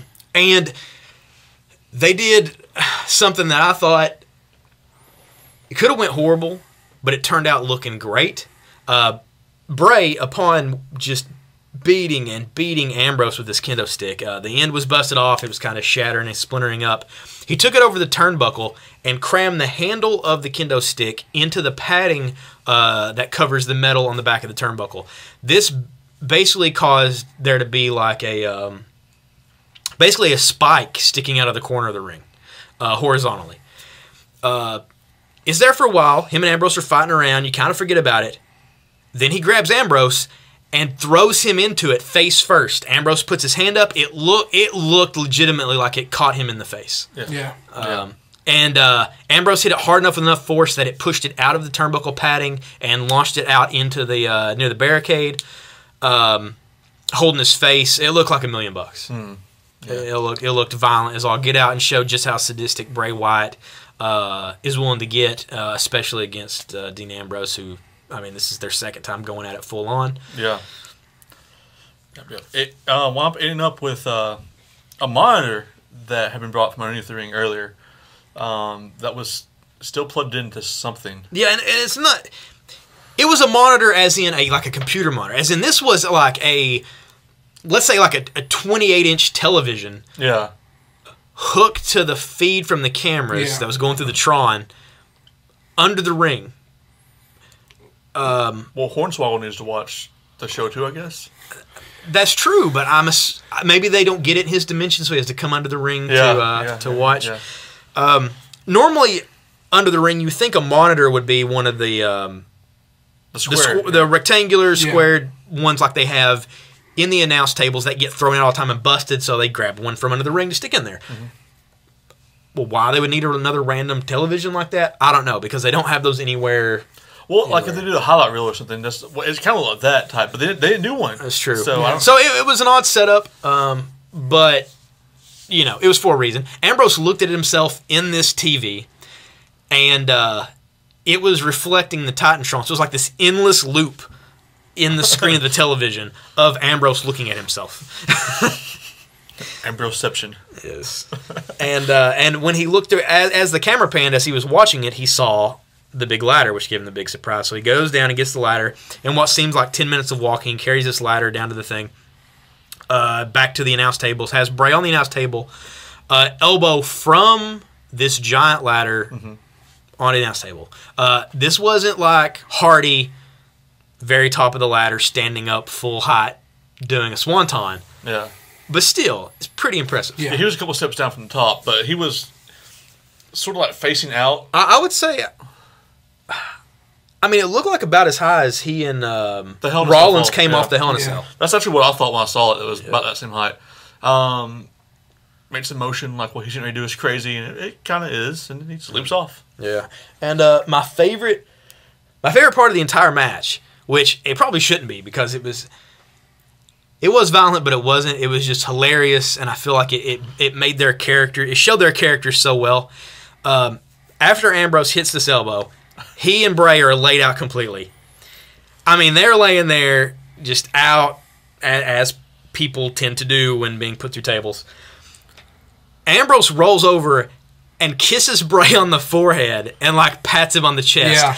Bray just blindly starts punching Ambrose into his forehead. Both of them this whole time laid on their backs where they can't really move. Just like in their last desperation, Ambrose is just being an asshole and Bray is hitting him for it. It was fantastic. Yeah. But then after that, Ambrose goes to hit, back in the ring, goes to hit Bray with the aforementioned weird plasma monitor. Yes. He goes halfway across the ring and pulls because it's plugged in. So he bats up, does it get, but it blew up in his face. We're talking like full sparks, cloud of white smoke, the whole night. And for their credit, it looked like it blew up in his face. Yeah. Yeah. The referee asked him if he could still continue. He said he could. He tried to stand up. He obviously couldn't see. It was like Jean-Claude Van Damme Bloodsport. And then Bray hits Sister Abigail, and that's pretty much it. Yeah. So it's 1-1 on their big matches so far. So I'm assuming it's not the end of this. Well, obviously not. On this week's Super SmackDown on USA on Tuesday night, they're both announced to be there. We'll see if they have a match. I'm assuming no matter what they do, it's going to end up with them fighting. Yeah. I say that either they'll try to do it maybe like the first Raw of the year, or Royal Rumble will have like a steel cage match or something. They need to do something that ups the ante, but also makes it to where there has to be a definitive winner. Yeah. Last man standing. That'd be good. Last man standing at Royal Rumble. It's a big thing. Well, I think they need a couple weeks of storyline. I think they need some more mic time other than just. I like that Ambrose destroyed the rocking chair, and then Bray retaliated and gave the story of that was Abigail's rocking chair, or her rocking chair, whatever, he destroyed something so personally his. Which they could keep that going as they could finish it off with that. That's the reason he's after him now, but that was the reason he was after him originally. So I feel like they need to get some more mic time, shoot some vignettes, do something crazy in the swamp. I don't know, just something to where when they have a blow-off match, if that's what this is leading to, that there's just more at stake than what there has been. Even though I've been loving what's going on, I just want more of it. Yeah, it's like candy. You want some content eventually. That's pretty much pay-per-view. All in all, I feel like that Our Evolution was probably a better show. Well, NXT TakeOver Revolution was the better of the shows. Yeah. But there is a thing that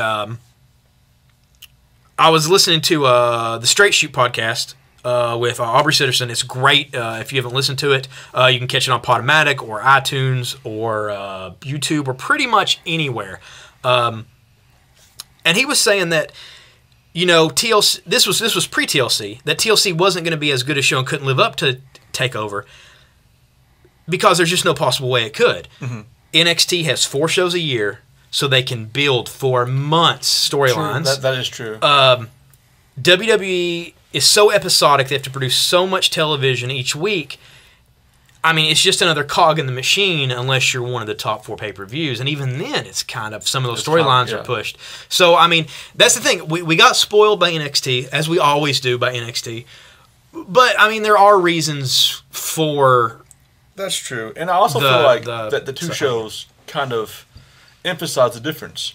NXT is more about the pure wrestling and wrestling. You had all the great matches that were great in-ring matches that need anything outside. Mm-hmm. The storylines are very minimal. Yeah. And very, very, you know, you had some brutality when Owens had his nose broken. But for the most part, it was in-ring competition. Mm-hmm. Now, you look at TLC, who can't match it in-ring. But they don't need to because of the WWE. So they had explosions and they had, you know, chair shots and they had people getting sprayed in the face with arrogance or hairspray or whatever. So they made up for it. I guess it's just 2 different swings of the same pendulum. Well, it's like this too. It's like I love NXT. Mm-hmm. I love Ring of Honor. I love independent wrestling in general, and would gladly watch that over regular WWE product 99% of the time. Yeah. However, when I'm watching WWE product, I tend to care more about those wrestlers because there's so much more storyline content. Well, fuck, we could talk. Obviously, in this podcast, we can talk about main roster WWE longer than anything more easily because there's so much either nostalgia or backed up storylines or the way you think things should go rather than just the pure wrestling that I love to watch. Like, my eyes love to just suck that shit in. Yeah. But overall, I mean, WWE works for that reason. Their characters they stick with you. Whether you love them or hate that character, you want to know what's going on with them. Yeah. Okay, fair enough. But yeah, as far as WWE, just comparing it to WWE pay-per-views, I still feel like it was a weak entry this year. Yeah. Like compared to Survivor Series. Yeah. Which Survivor Series is a bigger pay-per-view, so this is going to be, you know, this is just one of those mid-range. It wasn't one of those pay-per-views where it's like, oh, it's just like another episode of Raw, which we have said because they do those. Yeah. This wasn't that. This was pay-per-view quality. It just wasn't a quality pay-per-view. Does that make sense? I don't know. Yeah, I don't know. sense. Yep. This is more of a like a filler, sort of. Yeah, I mean, it continued. No storylines were ended. Almost everyone continued on Monday Night Raw. True. Yeah, that's true. But pretty much this was a build-up to get things ready to go for Royal Rumble. Yeah. Yeah. And then Royal Rumble will be a build-up to get to WrestleMania. Yeah. And I know WWE's never going to do this because pulling back on anything is taking food out of your mouth. But NXT does great with these 4 pay-per-views a year, and they build these storylines so big. So then when they do the pay-per-view, people want to watch these things because they're so special. Mm-hmm. Okay, people are getting the WWE Network. I know that that's what pulls subscribers too, is the monthly pay-per-view thing. But outside of that, if they could cut back just on a few, do 8 pay-per-views a year. You know? Yeah. Meet it halfway. You don't have to cut down to 4. But if you kept them more special, I feel with the cable companies wanting these pay-per-views and to make this money, if you're only doing 4 a year, you might have less subscribers on the network. I feel like now you've kind of got the number you're probably going to get for the most part until, of course, it hits in England for real, and then it's going to be huge. Yeah. This thing's going to be huge once it launches in England. I mean, let's be honest. But here in the States, like, you're going to pretty much got the subscribers you're going to get. It's going to fluctuate when you give away free fucking months, of course. I mean, it's free. Yeah. You know, people are going to get it for free. So people who don't have it, if your pay-per-views are fewer and far between, you're building these storylines up for months, and you're not giving away these matches every month. when there's a bigger pay-per-view, people are going to pay $60 for these things again. And these cable companies are going to be happier, and you still got your network. And it's like the best of both worlds. Although, I know nothing of economics, so this is probably all crazy talk. But I don't know. It just seems that NXT shows that having those special events, like, it works. Yeah, it does. It really does. Well, it's like they used to do in your houses. Like, everything used to be in your house, and then they had a big four. And then the in your houses started to take on their own little thing. So, yeah, I guess so. I'm just saying, with all the wrestling we had this weekend, even from the WWE, content-wise, I feel like that the big show was the lesser of the two shows. Oh, easily. Yeah. Easily. Yeah. As you guys will hear, or have heard, actually, in the last segment, which we recorded directly after NXT, so we were probably super fucking hyped up. I don't remember what we said, but it was probably crazy. And yeah, I mean, that does it for TLC. It was a show that continued storylines that we'll probably see actually finish up towards the Rumble. Yeah. Some of them will wrap up before because they'll need some of those guys in the Rumble. And I know that they'll use them twice, but some they'll want to keep and put on a good show for a while. So, which is weird because it's like Rusev. Like, I think he needs to be in the Rumble pretty heavy. Yeah. But he's going to have to defend that U.S. belt at Rumble, surely to God. Especially, I think Dolph's storyline is probably wrapped. I mean, he didn't even have one. It was just, I want my belt back, my rematch, and he got it. Yeah, yeah. Dolph deserves... That's the thing. Dolph needs somebody to go up against that... like, he deserves it. Like, he deserves an arch enemy right now. Like, he deserves somebody that they can get on the mic and... I think the last one he had was Edge. Yeah. Somebody they can go back and forth with. Well, I mean, he's had a few when he was the heel. Well, yeah. As a face, it's like he's never really had anybody that great to go against. Well, Del Rio, kind of. Yeah. But I mean, he got hurt. That's just unfortunate. But yeah. If Barrett comes back soon, that might be a good one for him. Barrett does need to get a title shot back. Yep. Yeah. And while Barrett, though, it's bad news Barrett, he's just too full of cheers, I think, to really go up against him and make it work. Yeah. Maybe Barrett beats Rusev. That would be good. Barrett has some bad news for him. He's going to fight Rusev for that title at Rumble or something. You know, like I mean, and Barrett's been working out at the Performance Center. He's ready to come back. Yeah. So, and everybody'd love to see him. Oh yeah, people gets a great reaction. You know, and the WWE want him to be world champion. Yeah. Like that's the thing that they were pushing last time. There's never been an English world champion, unless you count TNA, which I mean, you know, Magnus from England. Yeah. But WWE has never had a British world champion. Well, not British, an English world champion. Yeah. NXT champion, though. Yep. Yep. Currently. Well, not currently. Not currently. Not currently now. No, Sami Zayn's from Canada. Yeah. If he's able to walk after what happened to him, then I'll have to give the belt back to Neville. He's twitching around. All right, and that's it for the TLCS post-preview. Keeping it raw. This week, keeping it raw means keeping it short. Basically, Raw tonight was kind of a redo of TLC, as almost everyone who fought at TLC fought each other again. Chris Jericho was in charge as the general manager tonight. Blah, blah, blah.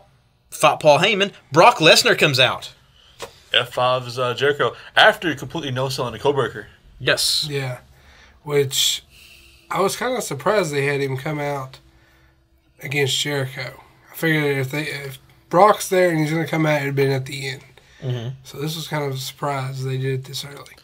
Well, in fairness, Jericho was going to beat up Paul Heyman. Yeah, and this happened before with Paul Heyman. Yeah.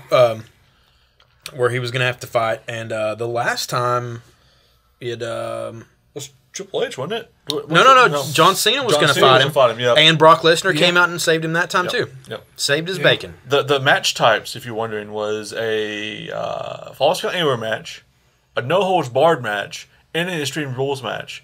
So, basically, all the same matches. So, on the app that you got to vote for that match, there you really didn't have a choice. But it didn't matter. This match never even fucking happened. Yeah. There was no bell. Didn't even reveal the vote. No. Plus, we're skipping over this.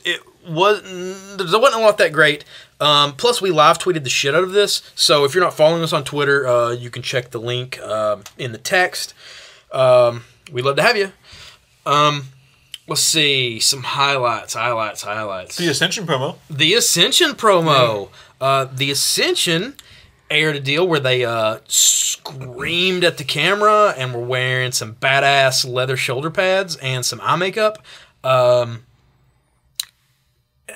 Felt to me very Road Warriors-ish. Very 1980s. Very fucking awesome. Yeah, hopefully they'll come and just dominate like they did, like what they did in NXT for a while. Because forever you've been hearing about Triple H, how Triple H wants to rebuild the tag division, and he's not had a monster in the tag division. Mm-hmm. Yeah. You know, you gotta have a monster on your roster. He used to have a dancing dinosaur in Brodus Clay. And Sweet Tea. He doesn't have a monster on the tag division, and I feel like that's one of the things. You gotta have, like in the singles roster, you got Big Show, you got Rowan, you got Harper. You gotta have big dudes who can't be beat by anybody. Yeah, and not a thrown together tag team like a Mark Henry and Big Show. Yeah. It's kind of cheating. It's like what even TNA figured it out with the Knockouts. They had, Awesome Kong. You gotta have the unbeatable dominant machine, and hopefully that's what the Ascension turns out being. Which I don't see. I could see possibly their first feud on the main roster being against New Day. You have this hyped up, happy team versus everything's going to be good. The future's bright, and you have the Ascension who are going to rise and dominate this wasteland. I could see that. That's probably a good call. It probably won't be the Matadors. Yeah. Well, it'll probably build to the New Day. Yeah. It'll be the Matadors for a second. Yeah. Yeah. El Torito is fucked. Yeah. That little bull. Oh. At this point in time, the Matadors are pretty much the Zack Ryder of the tag division. Speaking of animals getting squashed, the bunny got destroyed tonight. Not the bunny. He got chokeslammed. Adam Rose got chokeslammed. Actually, double chokeslammed. Same time from Kane, who decided to fight Adam Rose because, fuck it. He's going to fight Adam Rose. Because he's a lemon, not a rosebud. However, the bunny saw the return of the Tombstone Piledriver. That's right. The bunny just laid there and just shook. Mm-hmm. Well, Kane's also beaten up a chicken before. That's true. Yeah. And Kane hates animals. The bunny could have been Pete Rose. That would have been awesome. We don't know who was wearing that. We don't know who has that free costume. We do. It's CM Punk. he's the bunny. So Kane hates animals, or at least animals who wear clothes. To be fair, we all hate that fucking bunny. Yeah. Which, interesting fact about the Rosebuds tonight, a well-known independent wrestler was one of them, Jimmy Jacobs. Jimmy Jacobs. The Zombie Queen. Yeah, that's right. Ring of Honor. Yep. And elsewhere. Yeah. But, and it's surprised to see Hoagie picked him out for us. And thanks to Twitter, we saw that other people picked him out, and it was confirmed, so it was cool. And they also, next week, they're doing the Christmas Raw, and instead of Santa Foley, they have Ho Ho Hogan. Ho Ho Hogan. Ho Ho Hogan. Yeah, it'll be something. But that makes sense. Santa Claus is everywhere all at once. He's been that way for years. Hulk Hogan's immortal. I've never seen Hulk Hogan and Santa Claus in the same place before. He has that movie where he's Santa Claus. I think it's cover. I think Hulk Hogan is Santa Claus. He could be. That's awesome. That's an awesome theory. You ever knew my favorite? He hangs out in Florida on his time off because it's warm. Yeah. Yeah. He's got white hair. Yeah.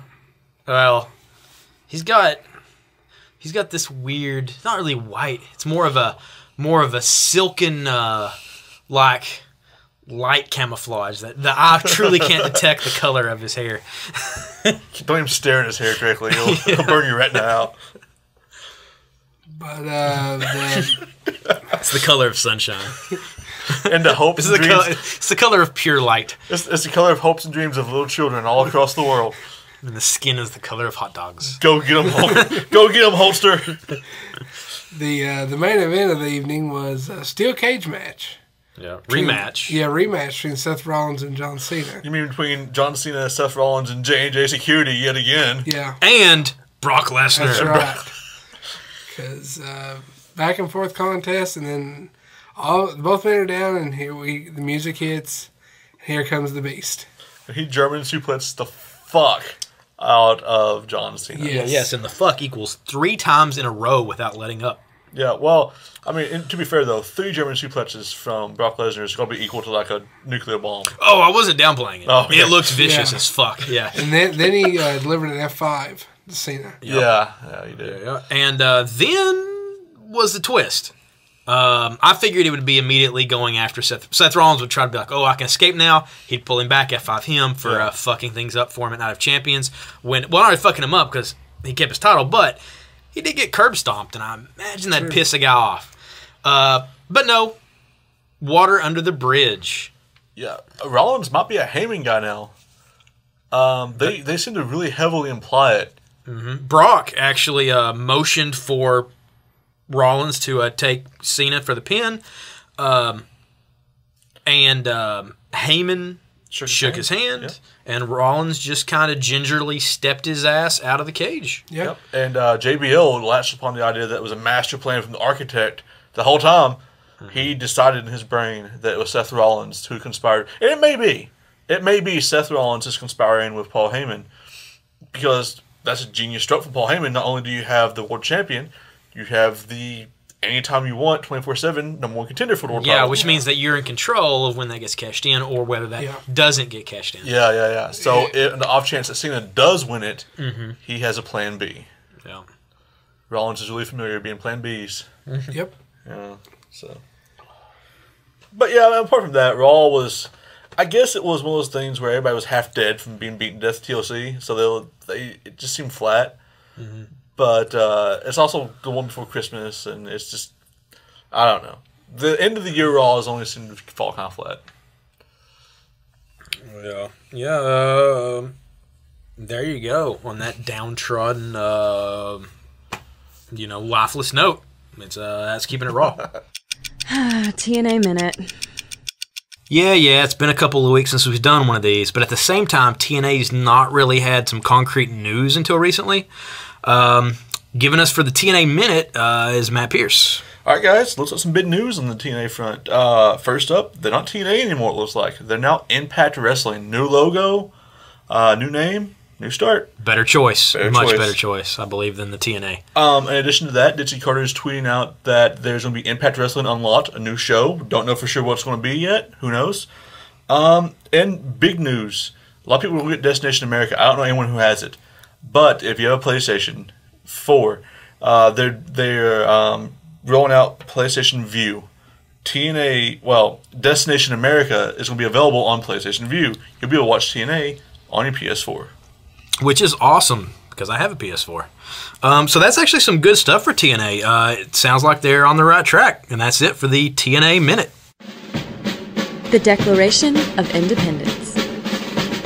We've not done one of these for a while, but this is the Declaration of Independence. For you first-time listeners or ones who have just been on the last few shows, this is the section where we cover all things in the independent wrestling world that happened in the last week or so. There's actually been a number of things from a few different promotions. We're going to get right into it with Matt Pierce. All right, guys.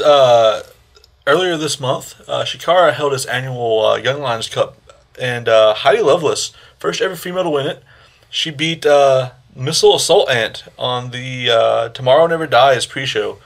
It's December 6th. That's kind of a big deal. I mean, it's a prestigious award.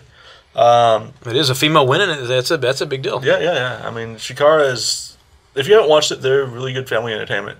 Now, on to broader spectrum. The World Wrestling Network has launched. If you have Roku, you can pick up this channel. It has Dragon Gate USA, Evolve, FIP, CZW, some kayfabe commentaries videos, Shine, and its sister promotion Shimmer. They are all available. Shimmer, not all of it up to this point, because they're still putting content. The way that Shimmer releases, it's not something that's continuous. But most everything else should be up-to-date content. And if you have a Roku account, you can get this channel. Awesome. World Wrestling Network.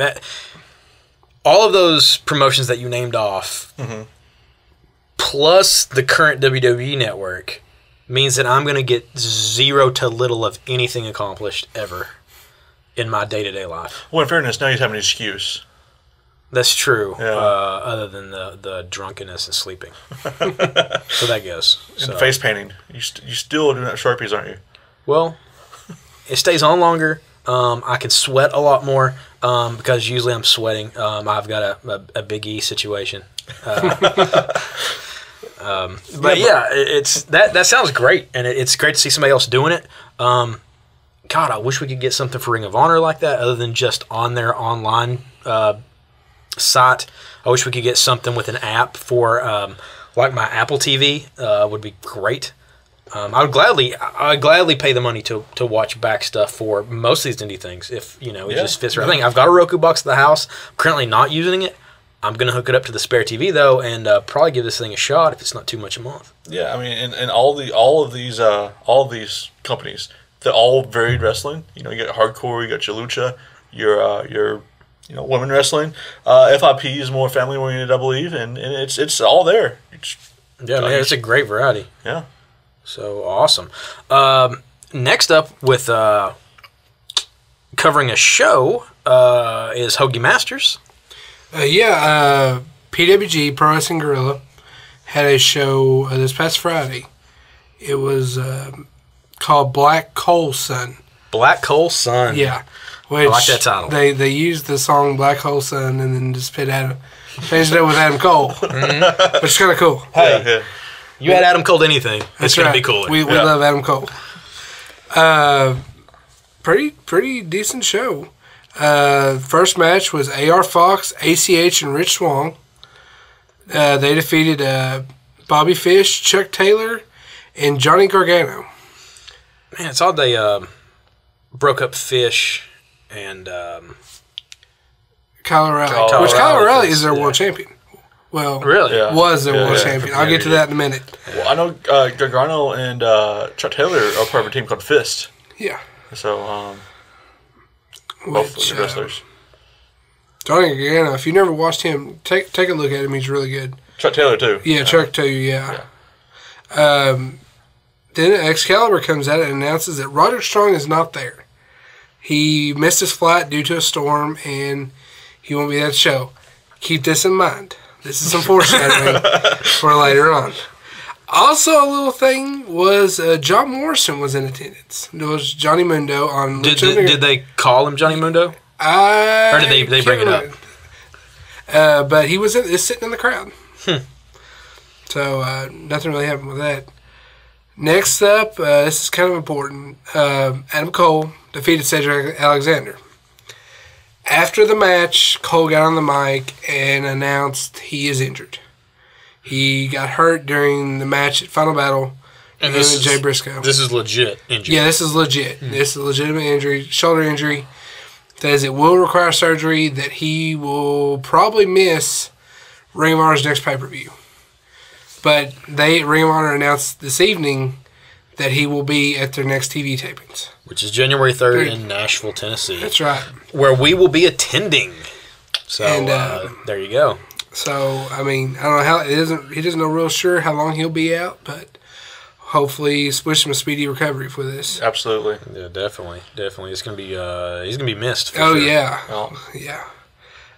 Next up, Trevor Lee defeated Chris Hero, which Hero, you don't see a lot of much anymore. No, but he's still my favorite wrestler. Yeah, I know he's doing a lot in Japan and stuff, but yeah, I mean the guy could get booked anywhere on the indie circuit. So I mean he's obviously picking and choosing what he wants to do, with his time. Yeah.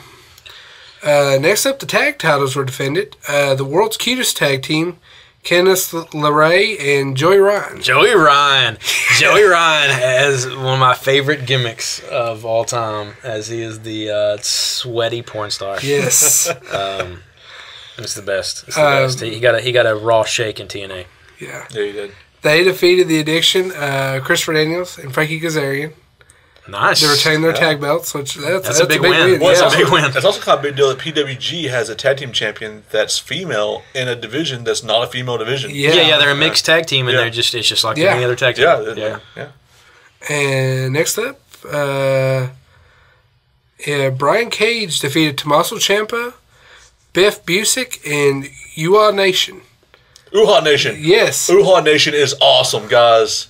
I can't even I don't have the words to explain how I know awesome Nation is. WWE's been scouting him here lately. Yeah, Uhaa Nation's amazing. Yeah, I'd heard that. I mean, I don't know.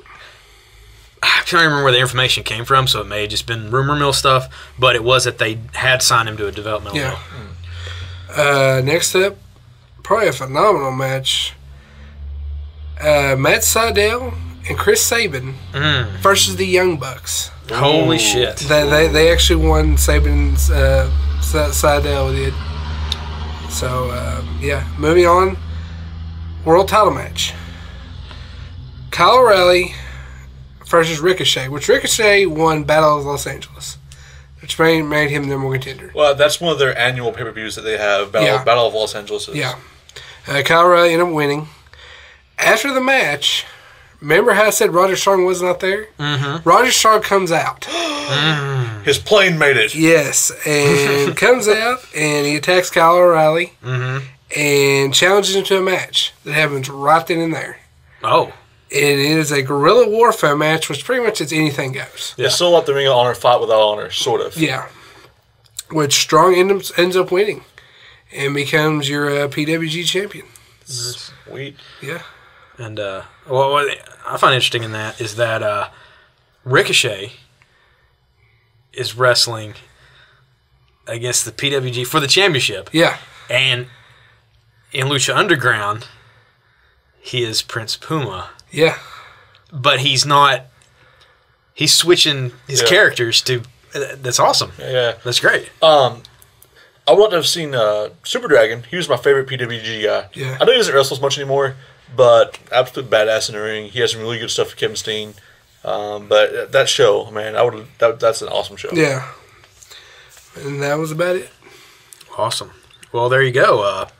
That's about it for this Declaration of Independence. The big finish. And that about wraps things up for this week. Thanks for sitting around this long and listening to us. We hope you enjoyed all the Tony Schiavone talk. And what little wrestling talk we crammed in amongst all of the Tony Schiavone talk. I mean, that's... Hey, shout out Tony Schiavone. Watch, he'll be on TNA now. He'll be in Impact Wrestling. Yeah, I mean, if they know quality, you will be. Hey, build his fan club. You go to hell, Hulk Hogan. I mean, it was a big week. I feel like we covered pretty much everything. This is our 10th episode, so we're in double digits now. So I guess we can quit anytime. I feel like we accomplished something. Or we'll keep going. Well, we'll probably just keep going. I feel like we should keep going. Yeah. We've got some guest hosts coming up in these coming Christmas shows. We're also going to be attending the next TV tapings for Ring of Honor in Nashville, Tennessee on January 3rd. We're going to definitely bring you some coverage from that as far as podcast goes. We're working on trying to set up some interviews and stuff right now. We'll see how it plays out, whether those will be film interviews on the FreakSugar.com's YouTube channel or whether there'll be audio interviews on here or both. Probably both. I'll fucking recycle that shit like it's nobody's business. But it should be a good time. Between now and then, probably going to hit some smaller indie stuff, which we'll probably talk about as well. We'll just see how things go. Catch you back here in about 7 days or so, depending on how much sleep we get. And we really appreciate you listening. And, yeah, that's pretty much it. So, this is me, Lemon Juice McGee. That's me, Matt Pierce. And Hoagie Masters. We'll see you later. Thanks for listening to Developmental Talent, but the show doesn't stop here. For more insane ramblings, be sure to check us out on social media. The links are conveniently listed in the text. Also, feel free to send your hatred, praise, and suggestions to developmentaltalentpodcast@gmail.com.